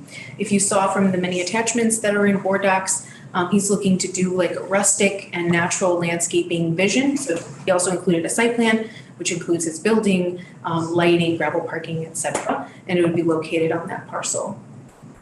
So I wanted to take a look as well in the surrounding area. So in that corner, or in that area of our map, there's a landscaping business already. It looks like some outdoor storage was historically on the parcel that we're speaking about. And there's also some outdoor sales there in the area. That whole corridor has some commercial zoning districts as well. So assembly halls do require a special use permit in the A1 Agricultural Preservation District, which is why we're here. There are some conditions that were recommended. Other agencies did review this project, and there were building and zoning would require a permitting process that would include a commercial building code. And then the Highway Department, as well as the Illinois Department of Transportation, had some conversations with the applicant, Mr. Preknicki, about the entrance off Woodstock Road and how he might need to change it just for future development. So that's something that the applicant will do. The Planning Commission did review conformance to the comprehensive plan. The future intended use of this area is commercial. So commercial is intended for a variety of commercial uses. So it would not be in conflict with the history of the property nor its future outlook. Comprehensive plan goals and objectives that could be met with the approval of this project. So strengthening the existing business community, investment, and promoting small business ventures. I looked at the findings of the proposed use could provide a service to the public. It's not anticipated to have negative effects. It is in a commercial area. It's not anticipated to have negative effects on the surrounding development because, again, it is in a commercial corner. It is required to conform to applicable regulations. Some conditions have been recommended. The proposed use and/or structures are subject to review by appropriate county departments, and again, it will require commercial building codes. It's not anticipated to produce any adverse impacts. So there was a public hearing at the Zoning Board of Appeals. There was one letter in support of the project with some call to have some conditions that included landscaping and other things. The Zoning Board of Appeals did not have any concerns. They voted to approve the findings of fact, 4-0. And the Zoning Board of Appeals voted to approve SUP 41, 4-0. So staff is recommending approval as well, as it meets the goals and objectives and the comprehensive plan and the findings of fact. The only conditions that were discussed were the final interest location shall be reviewed by the County Highway Department as well as Illinois Department of Transportation, and then a landscaping plan. Mr. Proknicki is here as well. Very good, thank you. Is the applicant is present tonight? Would you like to step forward? Do you have any comments or any other information you can give us on this project, sir? My wife, the mastermind, is Toby. I mean, I don't really have much to add. The goal is to clean it up. I've talked to Justin, who's been very helpful. Mike, it'll come to me, but for adding the entrance and moving it. So that all seems to be lining up. But the idea is to clean that property up. And I've talked to the Conservation District and Soil and Water about adding trees and all the things. And the neighbor that wanted to do some landscaping up there, we've already kind of started working on some of that. We wanted to put a berm along there and clean it up and put some trees and boulders on it. But other than that, we've talked about doing a pond since we're going to need dirt, but that's kind of in the works with Justin Crohn's and whoever else we need to work with. But all right.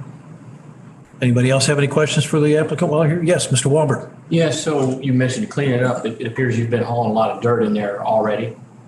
Yeah, so Jason Buse asked if we wanted it, and we decided to take it. If we didn't, if we have to, we'll just level it out. But hopefully that was to put a berm along that border, along Woodstock Road there, and put some shorter pine trees on it and some boulders for Mr. Schumacher and whatnot. So that's kind of the plan of it. Follow up, then my other concern would be maybe Mr. Crone could help with this, would be for the future reconstruction of Highway 76. You know, that's in the works, the future, and how does that impact what you want to do or where you're going to construct a building on this property, assuming you're going to have a building, right? If you're going to have a wedding venue. Right. Can you speak to that a little bit, Justin, please? Yeah, I can. In fact, after this was initially distributed by Izzy, that was my first thought as well. And so there was a conflict initially, and I identified that, and Mike Dixon, right? Well, Mike Dixon is the township commissioner for Belvedere. So he has jurisdiction over Woodstock Road, and then I-90 is IDOT, and so I can't think of Mike's name down in Dixon, but with IDOT. So I put them in contact. Long story short, they have relocated their driveway based on the reconstruction plans of IDOT further to the east, so that should solve all those issues. Okay. Thank you. Follow up, Tom? Okay. Any other questions? Mr. Thornberry? If I'm not mistaken, isn't the east end of this property where we had our historical fire? Yes, it is. From what I've known, talking to Diane Zimmerman, that property was scraped down to the dirt. They made him haul all that mulch away. I've walked the property just to see how much. When we got the 6 inches of rain this summer, I walked that property and I didn't, because it slowly studies, drops down and then it comes back up. I didn't find any mulch or step in anything that was concerned or I even put my hip waders on, expecting to walk in water. So that part's been cleaned up. My goal is to clean up the rest of it. The landscaper that's up there now should be hopefully out tomorrow, so we can start cleaning all that up and progress with that. But it is the mulch fire, yes. there any soil samples taken off of this property to see how much damage that fire did to the soil? I'm not sure. I mean, everyone, I've kind of tried to make the rounds and speak to everybody. I know the only thing I know is if it was checked on the septic to see if it perk tested, and it did. But everyone I've talked to, nobody came to me with any. I asked soil and water, and they said it was fine. So I haven't heard any negative impact from the fire. I know most of all that got hauled away. They scraped it down and got rid of all of it. Because that was one of my concerns with the property too, because I had people telling me there was 2 feet of mulch out there. And when I've talked to the building department, they said, oh no, we made him scrape it down and haul all that away, every bit of it. So it was a concern of mine. I know you said there was a lot of commercial around there, but isn't that property zoned A1? Yes, it's zoned A1. We're just asking for a special use permit. I don't know, but it is zoned A1. It's kind of in the middle. It's this. Sorry, right there. The pink right now, I guess, is zoned. He got it rezoned commercial, which we're to the right side of that pink, right in there. So the pink area is zoned commercial, and we don't want to be commercial. We just want to build we want to call it Prairie Point, venue at Prairie Point, or venue at, we're not quite sure, event center, because we'd like to open it to the community. I can build. She's the mastermind. I'm the builder. My partner's a builder. It's stuff, we've owned businesses before. So the goal is to, if we can open it to certain events for CASA or Habitat for Humanity, or I've done a ton of work with the veterans projects. So just to be able to open those doors to do things for the community is kind of what we'd like to be able to do too. But we'd also like to do, weddings, graduation parties, whatever the event might involve, so we can open that up to that. But I don't know, my partner and I have a lot of thoughts on ways to give back to the community. So that's kind of our hopes.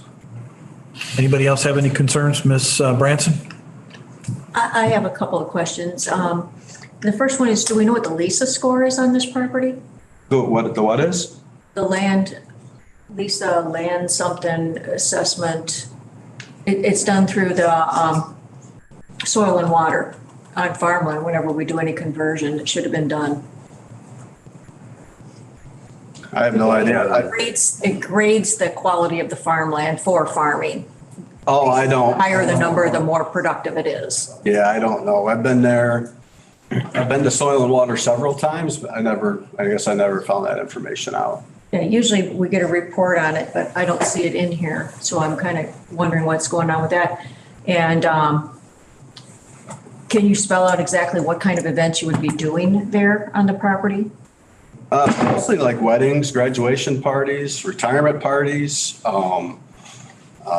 Anything the community would want to. Yeah, anything they would like to use it for. Does that also include rodeos? No.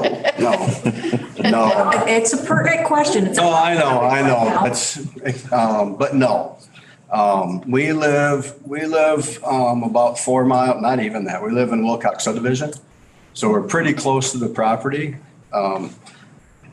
Again, my main goal is to clean that property up, because there is a pole barn out there that the landscaper uses now and some other stuff that needs to go. So we want to clean it all the way up to that, because was it 13 and a half acres? I don't even know what I bought, but it's 13 and a half acres. And we want to clean it up to you can cite where because there's another entrance coming off McKinley, loops around the boomerang. Yeah. Well, that ends right into his building, or our building now. So we want to clean all that up to that point, and then put nice tree breaks in there. Mm-hmm. So that's the goal. Our main goal is for weddings, but we would like to offer it to other things in the community as well. If, meetings, maybe different community meetings or craft things, or just if people want to have anniversary parties or things like that. And how many events do you anticipate doing in a week's time or a month's time? I guess that'll be It something. depends on the for us. business rate. You know, we're hoping for 2 weddings a month, you know, or 2 weddings a week. Hopefully. I guess that would be what, you know, whatever it requires. I'm just trying to get up to speed. I'm new on the board and I didn't make it to the ZBA hearings and all that, so I'm Right. get caught up here. Okay. I mean, the goal is to obviously do weddings and, you know, obviously try and make some money. But my goal is too, is I've always given back to the veterans projects and everything I've been able to get my hands on, I enjoy doing. So if I can give back, and my partner's the same way, if we can give back to the community and somehow and open those doors up for the community, I'd like to be able to do that. Okay. So- So I'm going to abstain for voting on it tonight so that I can have time to do my homework better before the next board meeting. Sure. But just because I abstained tonight, it doesn't mean I won't vote yes or no on it, but I want to do my homework first. Okay. Mr. Johnson, do you have comments? Yeah, Izzy, this future use for this in the comprehensive plan is commercial for this particular piece of property, right? That's correct. Sounds like a no-brainer to me. Okay, very good. Mr. Lawson, do you have a comment? I'm sorry, sir. Yeah, do you have a ETA of when you might be able to complete? Are you going to make it for the season? Well, we're hoping to start in March, April, depending on the weather. Still need architectural plans. You know, I didn't want to jump into that kind of stuff until we knew what was going on. I wasn't sure, the last question was you asked about if it was going to be zone commercial? No, the future, the comprehensive plan, which the county has a comprehensive plan as to what the future of the county being, or you have kind of a roadmap as to where you have things. So you don't put a industrial complex in the middle of a subdivision, that kind of thing. So you have that roadmap that we try to follow. Future development shows this area as being commercial. That's what you're, you know, something similar. I mean, you're just asking for a special use, but that would fall easily into this, you know, situation. So it's a no-brainer to me. Yeah, the only thing, we have our little corner there is zoned commercial now, so that concerns us a little bit, but, you know, from what our vision is, but we'll work with it. Any other comments by the board? I just have a question. You said you're going to start in March? Or April, March or somewhere in there, hoping to at least move some ground. Is all this stuff that I'm looking at here still there? Oh, yeah. You must plan on working real fast. I retired in June, so I'm doing some other stuff now, but I don't know if you can go to that picture with all the stuff, Izzy. It's actually not as bad as it kind of looks, but where that road loops around, most of that's, he's got a small pile of concrete and a lot of it's firewood, which we've already been hauling out of there because my buddy heats his house with a boiler.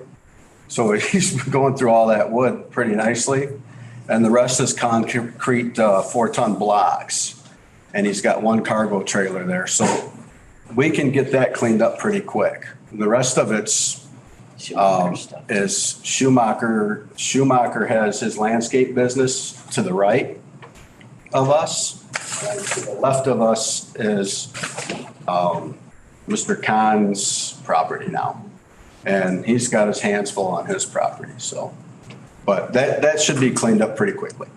I just wanted to mention that we do have a report by the Boone County Soil and Water Conservation District. It just must have been dropped somewhere, but I will upload it. But they actually didn't do a full-blown report because they found that it wasn't necessary. There would be no significant impact on the natural resources of the property or the surrounding area. But I just want to mention that and I'll upload it. Thank you. Mm-hmm. All right, very good. Any other questions or comments?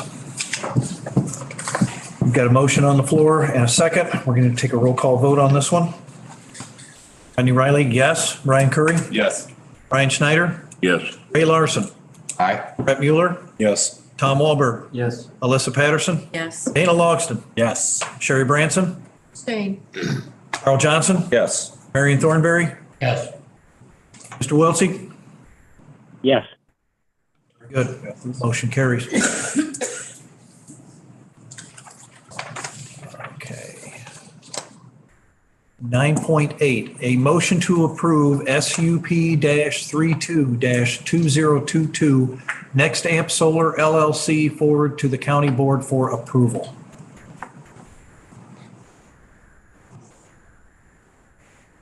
So moved. Motion by Tom Wahlberg, Mr. Wahlberg, seconded by Mr. Thornberry. Izzy? Thank you. So this site is actually located in Boone Township. It's south of Cemetery Road, and it's currently zoned in agricultural preservation district. The applicant is seeking a special use permit for a solar energy development. It would take up 2 of those parcels for a total of 40 acres. The project size is 5 megawatts for a total of 33.2 acres. It's going to be ground mounted solar. If you see the site plan, there's a perimeter fence and all the setbacks are met. Looking at the surrounding area, there is a cemetery directly east, the village of Capron, and residential subdivision to the north, and then surrounded by ag land to the south and the west. Solar energy development that's greater than 1 megawatt does require a special use permit in the A1 Reservation District. There are a set of conditions for a solar project. Building and zoning would require a permitting process that all solar projects must go through as well. Planning Commission did review the comprehensive plan. The future intended use of this area is residential. So residential is intended for residential uses. And if you look at our zoning ordinance, projects that are over 1 megawatt are also considered in the residential districts with a special use permit. So it wouldn't be in conflict with the current land use or the future. We also have in our comprehensive plan no growth areas, so that's figure 10.9 in a comprehensive plan. So as you can see, all the green, the dark green, the light green, the striped are all conservation areas, agricultural preservation areas. But the solar project is actually located in one of the designated growth areas. Proximity to Capron, there's again, it is slated to be residential as well. So I wanted to point that out. Comprehensive plan goals and objectives that could be met. Goal 7.1, there's investment into the county. And Chapter 4, environmental sustainability, protecting the environment by promoting the use of alternative energy sources. I reviewed the findings of facts. I found the proposed use could provide economic benefits and alternative energy to the county and its inhabitants. The service provided is in line with the comprehensive plan. The proposed use is not anticipated to have negative effects as conditions are in place to mitigate those concerns with land infrastructure and environment. It is minimal to no impacts expected, such as with noise or glare. Again, it's a low impact development as opposed to residential, which is what the comprehensive plan shows it in the future. The proposed use is not anticipated to have negative effects on the surrounding development. Again, there are setbacks and conditions in place to mitigate those concerns. It is required to conform to the applicable regulations, as well as the set of proposed conditions that have been recommended as part of the special use. The proposed use and the structures would be subject to review by the appropriate departments. Again, it would require that permitting process. It's an additional review essentially with all the information that's requested in the conditions that are listed. The proposed use is low impact, tax revenue potential, and renewable energy option, which are all in line with the comprehensive plan. So there was a public hearing, the zoning board held that, and there were many public concerns. I uploaded a lot of that into the board docs and those agenda items. You heard some comments tonight. They include property values, views, stray voltage, agricultural land preservation. The zoning board also had some concerns with property values, soil and water, as well as views. The zoning board of appeals voted to amend some of the conditions, and those amendments were approved 4-0. The zoning board of appeals voted to approve the findings of fact, but they were not approved 1-3. And the zoning board of appeals voted to approve the special use permit, but it was not voted in favor 1-3. So staff is recommending in favor of the project with some changes to the proposed amendments by ZBA. So I probably go through them right now, Chairman. There's those set of conditions. Okay. Okay. The applicant like to speak? Yeah, Mr. Matt Walsh is here as well. Did you want me to review the conditions first, or did you? Yes, I'm sorry. Go ahead. Is my Just want to make sure.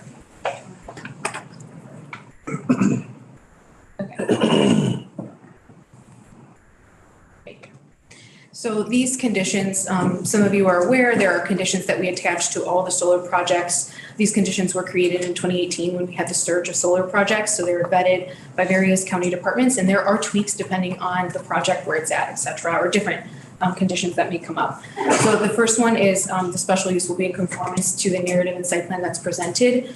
We do call out noise levels that are restricted from the solar energy development, and then no noise is allowed, which would be a distance of greater than 500 feet. Site plan review would be administered by Boone County staff. Solar panel equipment and structures shall not exceed 15 feet in height. System equipment and structure shall be fully enclosed. The landscaping plan is required per section 5.4 of our zoning ordinance, and it goes through the landscaping plan and whatever is required, and reviewed by the Boone County Conservation District. The landscaping seed mix is also reviewed by the Boone County Conservation District. An appropriate sign shall be installed, and setbacks are 75 feet from the right of way. Then we go through section 3, which is our installation and design. So a qualified engineer shall certify that the foundation and design of the solar panel is within accepted professional standards. All drainage tiles shall be repaired or restored. Electrical lines shall be inspected before burial. Individual arrays shall be designed and located in order to prevent glare. An on-site subsurface drain tile investigation will be completed by an agricultural drain company, which demonstrated experience with the agricultural drain systems installation and repairs. So we're asking for a drain tile survey. Electrical line shall be inspected as well. Building permits is our number 4 section, so we would require a site plan with existing conditions on the site. So property lines, private public roads, size of any sewage treatment systems, existing vegetation, waterways, wetlands, a copy of FEMA, map soils, surface water drainage patterns. And then we also ask for a site plan with the proposed conditions, so location, number, spacing of solar panels, access roads, plan location of any underground electrical lines, grass control.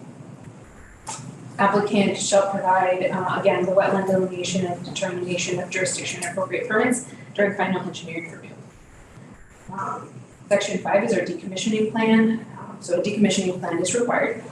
It's defined as a plan prepared by a professional engineer. At the engineer expense, the decommissioning of solar panels must occur in the event that they are not in use for 12 consecutive months. The Boone County Board has authority by majority vote to extend the time frame to complete those repairs. Provisions of removal must be included, a work schedule, and provisions that allow the county to have a legal right to transfer applicable solar development if abandoned. 5.1 goes through further decommissioning plan, which what it should include, the number of panels, original construction costs, the size and capacity of megawatts, the salvage value, the commission methods, obtaining a bid and specification provided by the professional structural engineer, request an estimate for construction and demolition. Boone County reserves the right to pursue other estimates. All costs to secure the estimates will be funded by the solar development. Excuse me. 5.2 goes through our financial assurance for decommissioning. So it shall be the responsibility of the owner developer to maintain the financial assurance in significant amounts. 5.3, as used in these conditions, financial assurance is defined as a recognition of surety bond or other commercially available financial assurance. So 5.4 goes through that. And so one of the first amendments that ZBA made was that prior assurance or issuance of the building permit, the commercial solar energy facility owner shall provide the county with financial assurance to cover 100% of the estimated cost of decommissioning of the solar energy facility as determined in the decommissioning plan. So previously, as you saw, there was a scale. So it started out at 10%, and then a few more years it went up until you got to 100%. But one of the amendments was to have it all up front 100%. That's accepted by staff as well. The county, but is not required to evaluate those costs after the first anniversary and every year thereafter. So that was something that The ZBA also amended to have the county board have the right or to reevaluate those costs every year. And so that's up to the county board. Number 6, permit costs and fees. So liability insurance, severability, indemnification, public nuisance, which can be declared by the county board. Submittal and review and approval of the stormwater plan in accordance with stormwater protection NPDES permits. Impacts of stormwater runoff should be considered with provisions for onsite detention. Number 8 goes through the list of the permits that must be obtained. So the first one is a special use permit, which we are doing right now, as well as all the other permits that must be obtained.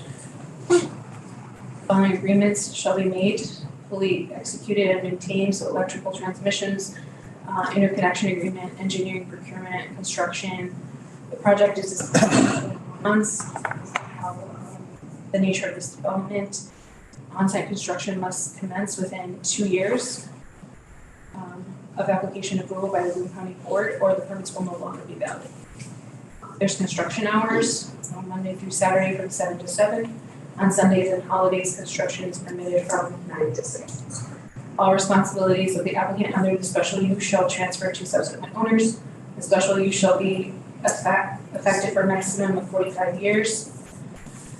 The applicant must obtain a survey with the project area and deliver it to the Chief County Assessment Office for issuance of a parcel number for that project. And then compliance with all other applicable state, federal laws, rules, and regulations. So the second, or third amendment that was made was adding number 17. A landscaping buffer shall be installed on all 4 sides of the development. The buffer will consist of 1 row of coniferous type trees approximately minimum height at time of planting, with a second row of bush shrub approximately 6 feet high minimum height at the time of planting. Landscaping buffer shall be set back a minimum of 30 feet from any neighboring property.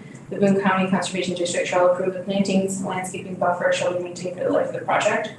And then the last one that was added, developer shall provide the Boone County Health Department a soil and water testing plan, and this is to include 1 soil and water probe per 5 acres of development. Soil and water samples are to be tested by the soil and water testing lab, and results provided and reviewed by the Boone County Health Department. A baseline test shall be completed prior to the construction, and sending samples semi-annually. Any deviations from baseline by any contaminants of the solar project is to be mitigated within 60 days prior to completion. Boone County Health Department shall review and approve soil water testing plan prior to issuance of permit. These 2 are some of the conditions that staff would like to review. So the first one, the landscaping buffer. I did speak with Boone County Conservation District, and so they already review a landscaping which is very specific to the area. And so bringing coniferous type trees at a minimum height of 20 feet is not something that they are willing to support at this time. 20 feet is really high, even for like a commercial area, and that could potentially even cast a shadow and defeat the purpose of the solar panels. So I would ask, or my recommendation is to remove that and just continue with our landscaping plan, which they already have to do, or even create a more opaque buffer with the landscaping that is approved, and the landscaping mixes that are approved by the Boone County Conservation District would be better than those 20 feet trees. So just kind of those tweaks is what staff would recommend. The last one is the soil and water sample. So the condition, in my opinion, is a little bit too vague and open. So we have done soil testing conditions. That was like 1.5 years ago. So I do have that language. It is a lot more specific. It is related to the specific chemicals that have been a problem historically with solar projects that have been brought up. So, and that's why it was very specific.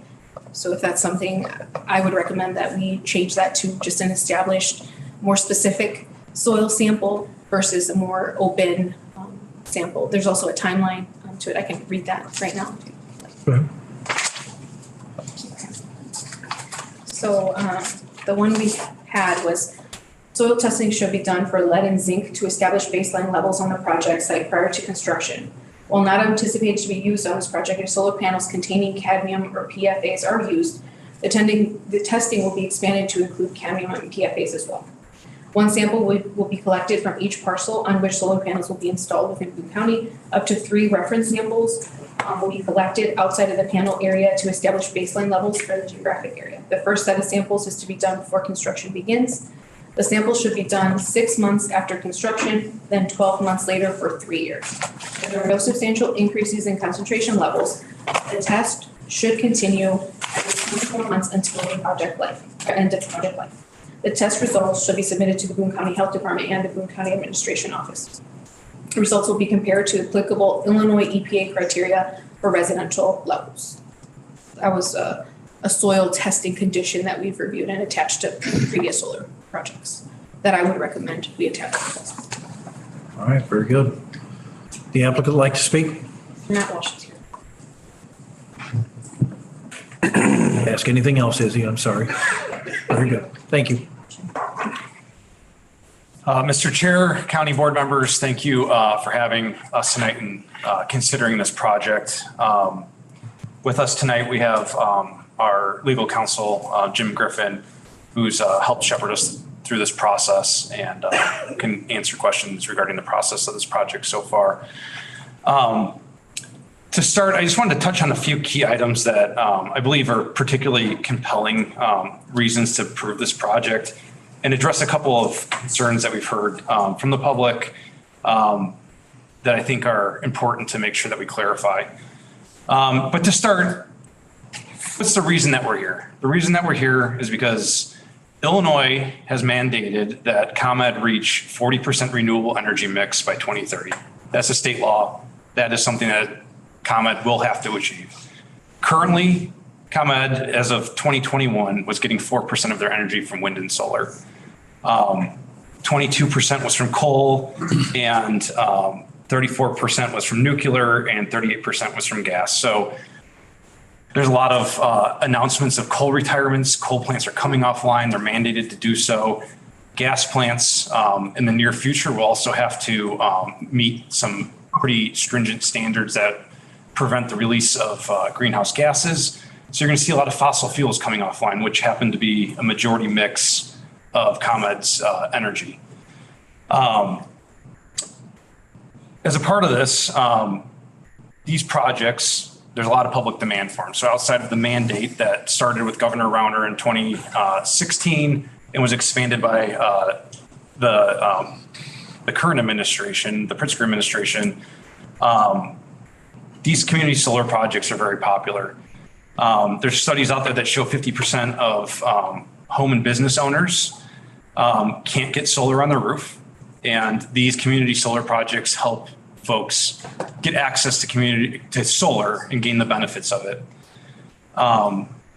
In Boone County, we have, I believe Boone County has 2 operating solar projects, one of which Nextamp owns. That's on Route 76 north of Poplar Grove. And then there's 2 that I believe the board approved 2 months ago. One that's known as the Gish Project, that's south of Cherry Valley, and the Garden Prairie Project. To give you a sense of how popular they are, those 2 projects that were just approved are already over 40% subscribed to. They haven't even started construction. They're still going through the engineering phases. That's the kind of demand that these projects have. They provide a lot of savings for folks, for businesses. Contrary to what you heard today, we have tens of thousands of customers. There's going to be unsatisfied customers, but we don't charge any enrollment fees. We don't charge any exit fees. If you're not happy with our service, you can leave, no questions asked. So tens of thousands of people are saving lots and lots of money, including some Global 500 companies that are subscribing to these projects as well.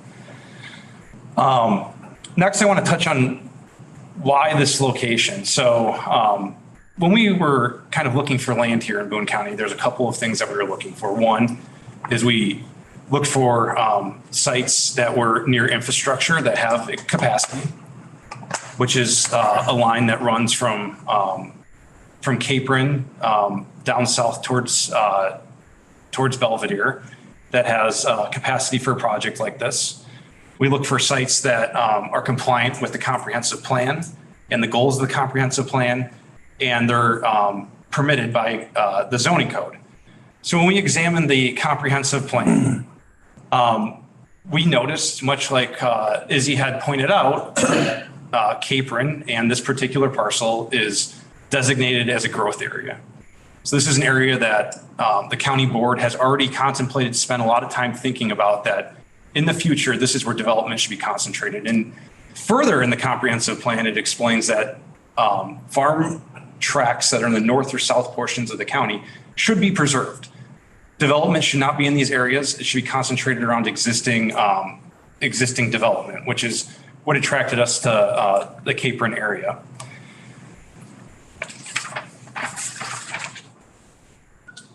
So then further, we looked at the comprehensive plan and we looked at the zoning code. And the zoning code allows for solar in multiple different zoning districts, all the way from agricultural use to residential districts. This agricultural zoning district, it does allow solar. This is something that the board has contemplated before and decided that solar is appropriate in agricultural zoning districts with a special use. So there's a pathway for us. This is something that the county board has already contemplated in the past. And then the next step that we kind of took a look at was what does the soil look like? What is the productivity index? So we know that it was reviewed by the Soil and Water Conservation District. They identified it as prime farm ground, but let's dig a little bit deeper into that. So we start looking at the productivity index, which is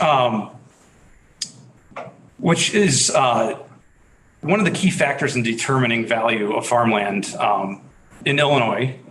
And it's sufficient to say the higher the number of the productivity index, the better the soil. So looking at these two different parcels, the northern one is what they identify as a 119 PI, and the southern one is 124. So we start to look at what does that mean? So productivity indexes in Illinois range from a low of 100 and a high of 147. A class A soil is 147 to 133. So below 133, you're in the B class soil, and below 117, you're in the C class. The northern parcel is 119. So it's almost a C class soil, just barely a B class. And then the one that's the south parcel is slightly higher at 124. So it's about a mid-range B soil. So that's something important that we kind of drill down to a little bit more to understand that in Boone County, this is one of the least productive pieces of ground in this entire county. So when you start looking a little bit further south, on the west side of the county, the productivity index has increased pretty substantially. And then the next thing that I kind of just want to continue on with is kind of some of the other benefits to the community. So we talked about taxes a little bit. This particular project, based on the millage rates of the taxing bodies for this parcel, this project would generate about $37,000 in taxes based on the 2021 tax assessment. Of that, about $25,000 would go to District 200 school district. So again, we're not sending any kids to school. We're not using the roads after construction much. We're not using any public resources really, and it's contributing a lot of tax dollars compared to the $1,400 this entire 40-acre parcel generates currently. We expect over the lifetime of the project, there'll be over $1 million of taxes generated, and about $720,000 of that would go to District 200. I wanted to touch on kind of a couple of the other aspects that were brought up at the hearing, and we're in agreement and alignment with the ZBA and further recommendations by staff on the visual aspects. So this project doesn't have any lighting associated with it. This project doesn't produce any glare that would affect nearby uses. It's fairly isolated. However, we think that vegetative screening is appropriate, and we'd be supportive of putting vegetative screening on the sides of the project that have a residential structure within 1,000 feet of the site. So that's the north and east sides. We think that the conservation district will provide a native screening mix that we'd be amenable to put in place on this project, in addition to the underlying vegetation that they're recommending. The second piece is the question of toxicity and soil tests for the project. So while we've presented data from from the manufacturer of the solar panels that said that there's no chemicals that are of concern on the project, that we provided an NC State University that indicated that there's unlikely to have any harm to the public because of these solar panels. But regardless, we're willing to provide the soil tests before, after, and during operation of the project to ensure that there's no concerns. And just as aside, I just want to point out the same technology is used on rooftop solar. So all the solar installations that you see probably in Boone County have this same technology. In New Jersey, just last week, an 8 megawatt floating solar project with the same technology was installed on a drinking water reservoir. Their DEP has studied this extensively and hasn't raised any concerns or objected to the project. And I think where I'll leave off here and take questions is, in summary, this project meets or exceeds all the code requirements of the comprehensive plan, the zoning code, the conditions that were recommended. And we think that this project is meeting a lot of what we're hearing from the county that makes for an appropriate siting of a project in this community. So with that, I'll leave it off for questions. Okay, I missed one over here. I think Ms. Patterson, did you have a question? Yeah, I had a question for Izzy. Did you say in going to this with the toxicity of the soil that it would be tested every 2 years from now until it's decommissioned? Did I understand that correctly? So for the proposed condition? Yeah. Yeah, so the one that EPA proposed, or the one that I was recommending? The one that you were reading, yeah. The one that I'm recommending would be, it would be tested, samples should be done 6 months after construction and then 12 months later for 3 years. So if there are no increases or any, concentration levels or anything like that, it would continue every 24 months until decommissioning or the end of the project. Thank you. Any other follow-up, Alyssa? Mr. Curry, I know you had a question. Sure. How you doing today? You used as one of the reasoning for soil scores or being close to that sea level grade. You know what the average soil score is in Boone County? We did a lot of research just looking at individual parcels. I don't know what the overall average is, but there's definitely parcels, particularly to the west, that are far higher PI. The average is 124. I'm just letting you know that. Our neighboring are 116 and 115. So, and to the north of us is 66, and that's the average of the county soil score. So using that as a reason to put soil on tillable land as a score, I don't think is reason enough by any means. It's very pliable soil. It's good soil. If it were up to you, would you just cover every field with, where does this stop for solar? I know this is your job and this is what you're supposed to be doing, so I understand that completely. What is your end goal? Because every time we take up a little bit of farmland for this large amount of time, it affects many, many other avenues. Yeah, that's a great question. There's a technical limit to how much of these types of projects can fit onto the ComEd grid. So when you look at a 5 megawatt project on a distribution grid, I don't know all of their technical standards, but that's kind of what we see at capacity for a substation. Maybe 2 projects can fit.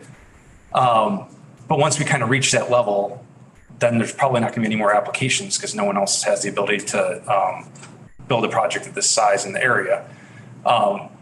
If the project were denied, there's probably another developer down the street that I can look in the queue, and there's tons of projects already waiting to get into this position. So there's probably a site that, for instance, across the street was approved a couple of years ago. It didn't get built, but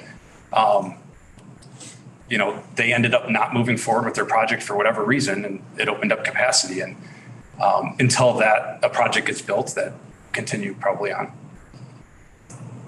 Thank you. Anything else? Anyone else? Mr. Mueller? Mr. Chair. So Dave, hang on. Go ahead. Okay. So there was 35 residents that opposed this solar project. I only see two people here that are for it tonight. With my family owning the property to the west of that property, and I farm the field to the northwest, I know for a fact that when all the runoff comes off that solar field, it goes to the northwest. That's like even with the cemetery, because at the cemetery is the rest of the hill. What are you going to be responsible when that water, because obviously it's like putting a roof on, so it's going to concentrate the water flow. And then that water flow is it's not percolating through the ground just because it's going to be hitting the roof and running off. So you're going to have more runoff to the north. So you were just talking about putting these on water where they get the water in New Jersey. Is there other sites in Boone County that'd be more viable to put a solar farm of this size than on prime agricultural land? Let's say you have a waste management facility that's abandoned here. Conservation, it's already taken out of agriculture production ground. And if it's so clean, why don't we put it on some conservation ground? Yeah, so I'll answer your question. It sounds like two parts there. So the first one about runoff, we have a civil engineer on the project that analyzed the project, testified at the hearing that the runoff will be reduced compared to the current conditions. Row crops have faster runoff than a native pollinator mix. But in addition to that, we have to follow all of the stormwater ordinance requirements and meet them before we can start construction on the project. That would be part of the next design phase of the project, is to ensure that stormwater is not impacted in the area.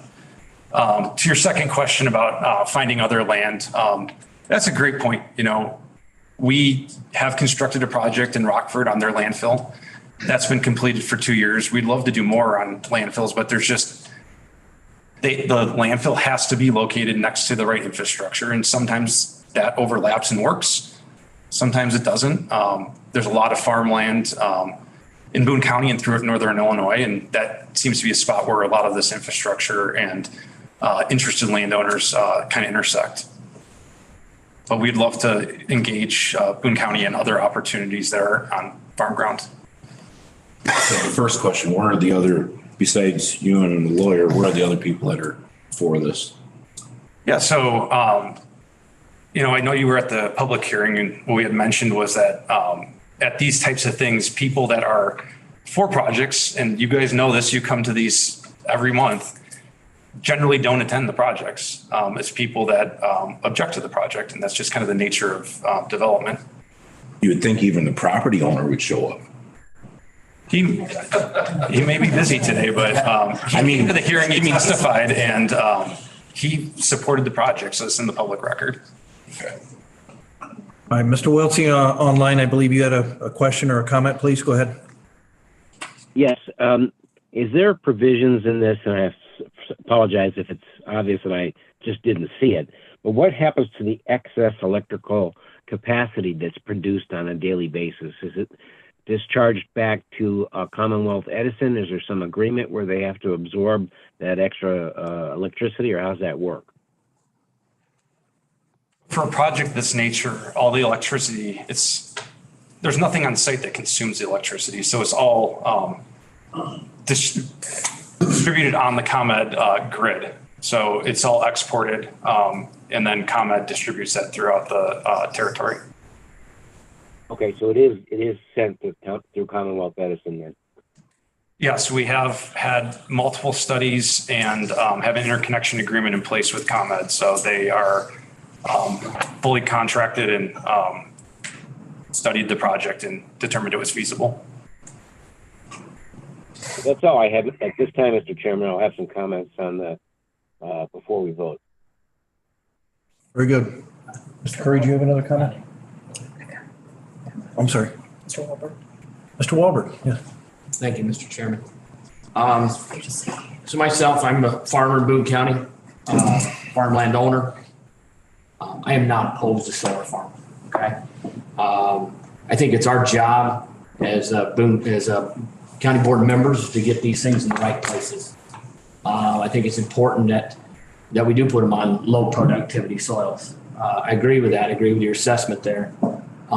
Because our tax bills, as a farmer who pays taxes in Boone County, they are determined based on productivity index, and that is the right metrics to use. So I applaud you for that. You know, with that said, you know, you're looking at a $2,000 tax bill in the future. If you look at what I've studied on solar farms is based on the state of Illinois determines that metric that changes annually. And so you could be looking at a $45,000 tax bill with about 30,000 of that going to District 200, North Boone School. That is a lot of revenue for that school district. So I just want people to understand that is an important source of revenue for the local school system, all right? That's going to be generated on very few acres here. I would be the first to agree with anybody in this room about taking farmland out of production, okay? I'd just soon these be on the top of every Walmart and shopping center in the country. I even think they should be over parking lots. Wouldn't that be great to have a roof to walk in to buy your groceries and come out and not get wet? You know, great idea, right? Need to work on that company, don't I? So I want to applaud you for doing your homework here. But I also am sensitive to the folks that have spoken here tonight in the room. And you know, I just that is probably a big concern for me in this location. But you're exactly right. There is another project coming in Capron. It'll be presented next month, probably in the Capron area. So you're spot on. Thank you for. Thanks. Anybody else? Just one more thing to add. Mueller?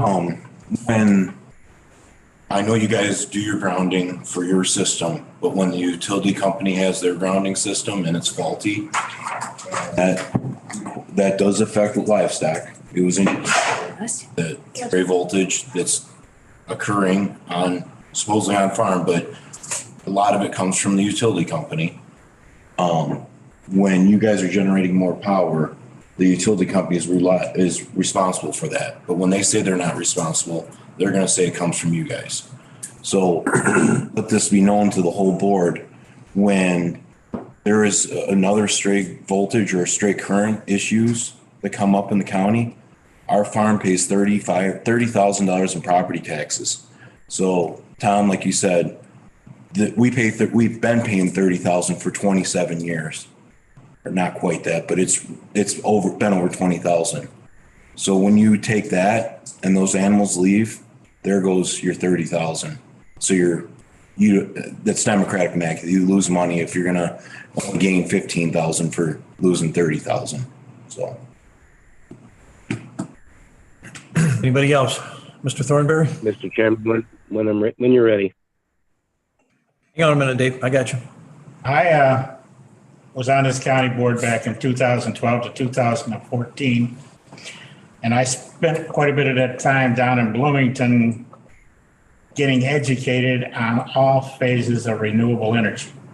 So you don't have to sell me on anything solar or anything else, because I will support solar, wind, whatever, as long as it's put in the right place. Now, I realize you guys are going to try to put your solar systems in the most opportune place for you. But as a member of the Boone County Board here, my job is to look out for Boone County. And I can't see putting a solar farm on A1 agricultural property, because in the long run, the United States as a whole is losing agricultural land at an astronomical rate. We are nowhere near what we were 50 years ago. And we are not going to sustain where we are right now 50 years from now, because at the rate we're going to lose a chunk of farmland. My primary objective here is to ask you people to put your solar systems in places that don't affect farmland. Because you can have all the electricity in the world, but if you starve to death because you don't have enough farmland to supply the food needed by the United States, what good is lights if you're dead? I know that sounds like it's being way overboard, but in the long run, that's what you're looking at. A few years ago, we were supplying people overseas with food. We can't do that anymore because we don't have enough farmland to do it. So you want to put your solar farms or any other of these things on property that can't be used to be farmed, I'm all for it. And I'm not going to vote for farmland taken out of production to put a solar farm on it. Mr. Johnson. Thank you.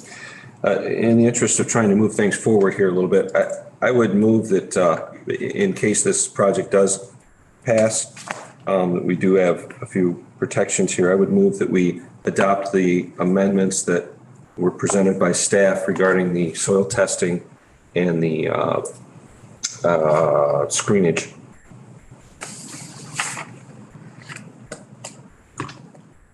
Second.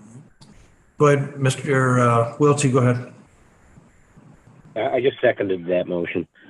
I want to do something that veteran members, excuse me, have seen me do before. This section of the code, the special use section, is 2.73, and it is triggered in 3 instances tonight in a row. I want you to focus on, my colleagues, that the ZBA voted 0-4 or 4-0 to turn it down.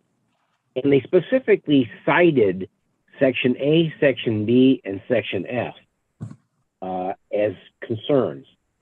And if you look at those sections, A says if the particular location requested is necessary or desirable to provide a service of a facility which is in the interest of the public and will contribute to the general welfare of the neighborhood or community. The ZBA had a problem with that. They didn't think that was met. B, the proposed structure will not have a substantial adverse impact on the adjacent property, nor the character of the neighborhood, traffic conditions, utility facilities, and other matters affecting the public health, safety, and general welfare. And the one that always gets me is F. If the potential public benefits of the special use outweigh any potential adverse impact of the special use after taking into consideration the applicant's proposal and any requirement recommended by the applicant to ameliorate such impacts. All through these 3 special uses tonight, there's been no showing of any weighing of those potentially adverse impacts, there's no finding like that from the ZBA. But in this case, the ZBA voted no, and the Lisa score on this property is the highest of any of the 3, 85.3. And I would agree with some of my colleagues. I've got solar on top of my house. I'm not opposed to that, but I am opposed to the societal rush to do this when we can do it in a much more better transition and not force all sorts of collapses in our other natural gas and other industries. And I also am very concerned that it was voted 0-4, 4-0, whatever you want to say it, to turn it down by our own ZBA. And I agree. I don't think the findings of fact that are found in A, B, or F as in Frank have been met. And for that reason, I will be voting no on this proposal. I am appreciative of the gentleman's comments that this does go back to Commonwealth Edison in terms of the extra power. But overall, I'm just not satisfied that this is the right place and the right time for this particular project. Very good. Thank you, Dave. Tom, did you have Mr. Walter? Just one more quick for the record. Go ahead. Chairman.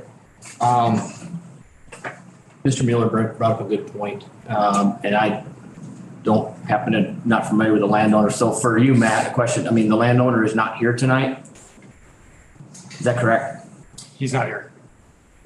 Just for the record, that'd be, All right. We've got a motion on the floor in a second. Mr. Chairman, we should do did we vote yet on the amendments that Mr. Johnson proposed? Ask for discussion on the motion. Ask for discussion on Yeah, the, is there any discussion for the motion made by? okay. Is there any further discussion on the motion that Mr. Johnson brought up?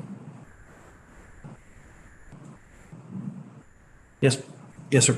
Just to explain myself to new board members especially, the reason to make the amendment isn't necessarily whether I'm going to vote for the project or not, but it's if the project passes, if we don't make amendments to the project before it passes, you can't make amendments to it afterwards. So if you're against the project and your worst case scenario is that it passes and you don't have those, then you probably really should consider voting for the amendments. If you don't like the amendments, period, and you really don't care, then vote no. But that's the purpose of my amendment, to ensure that if the project passes, if the majority of the board passes, that we are doing what we have to do to protect as best we can.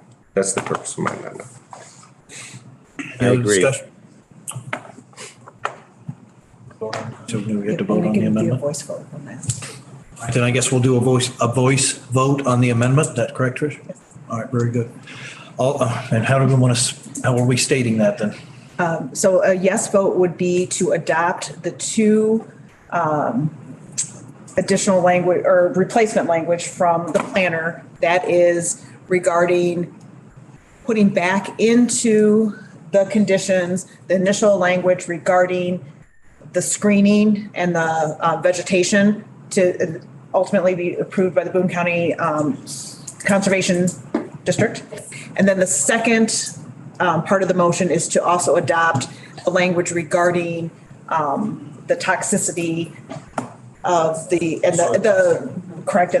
testing that Izzy had read to us that she is recommending. So a vote yes would add those and replace the two conditions that the ZBA put on. A no vote would keep the red wording in place. So then when we vote on this, then we would go back to the vote on whether we're approving it or not, correct? Right. This is moving it on to the board. Correct. Yes. Prior to that, I just, when you do your soil test, I think our county should be doing the soil test, not the people bringing the soil test to us that are bringing the projects to us. Good point. So really, it was the solar energy developer that pays for and contracts a soil tester. They bring us the results, Chairman. Excuse me.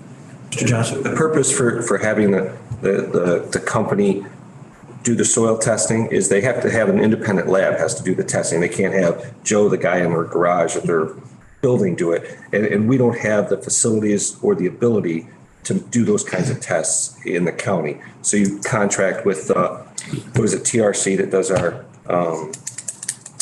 landfill stuff or somebody like that is proficient in testing soils for those kinds of things. That's what you do. You have somebody like that they pay for, the contract, they're responsible for providing the reports and things of that. It's a reputable scenario and we don't have anybody. And then when they give you those reports, they also give you a detail of what that report means. You know, they don't just give you a bunch of numbers and you go, oh, that looks great. No, it's a detailed report of this is what it's supposed to be. This is what you have.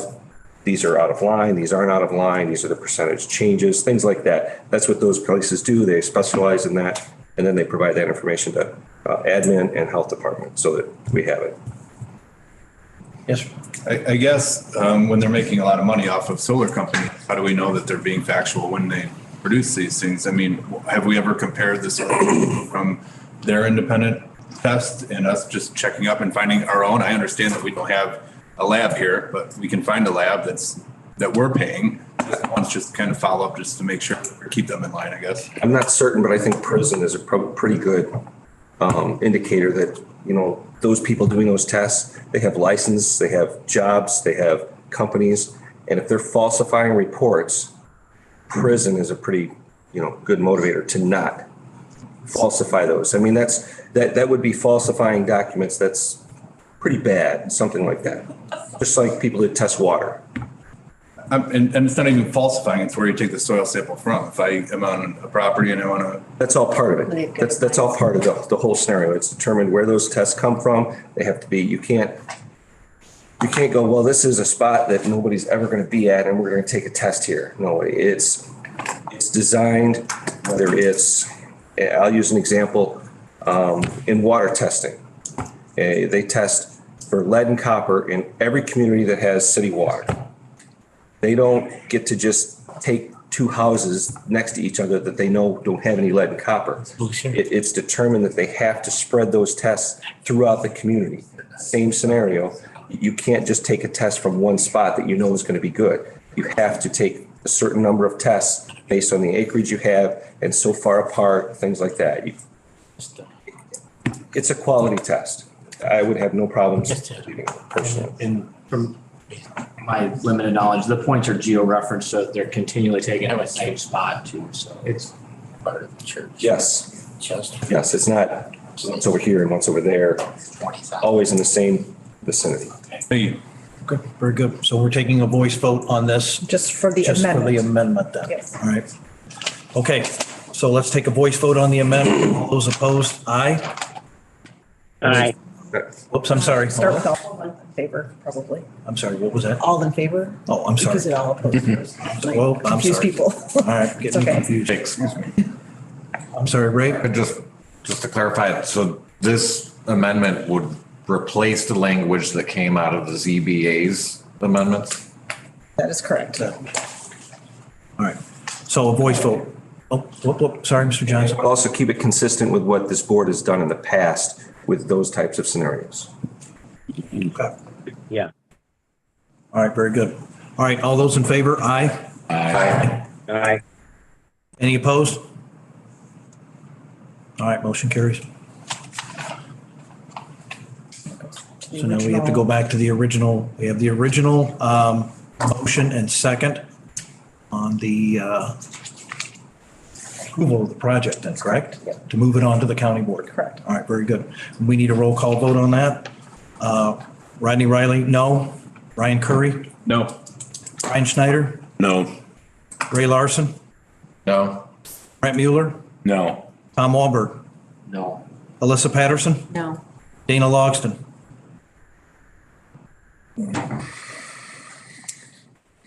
No.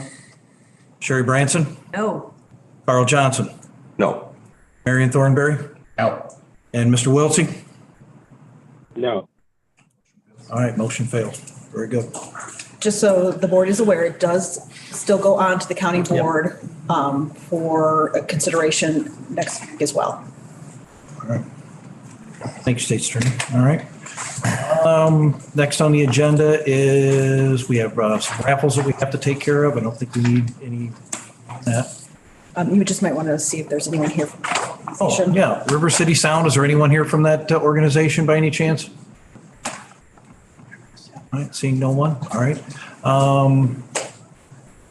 Landfill correspondence, no. I do believe we do have an item for executive session. For personnel? For personnel issues, so I need a motion to move us into executive session. For personnel. For personnel, thank you. So moved. So Second. moved by Mr. Thornberry, seconded by Mr. Wahlberg. Call vote to We have to do a roll call vote to go into executive session for personnel. Correct.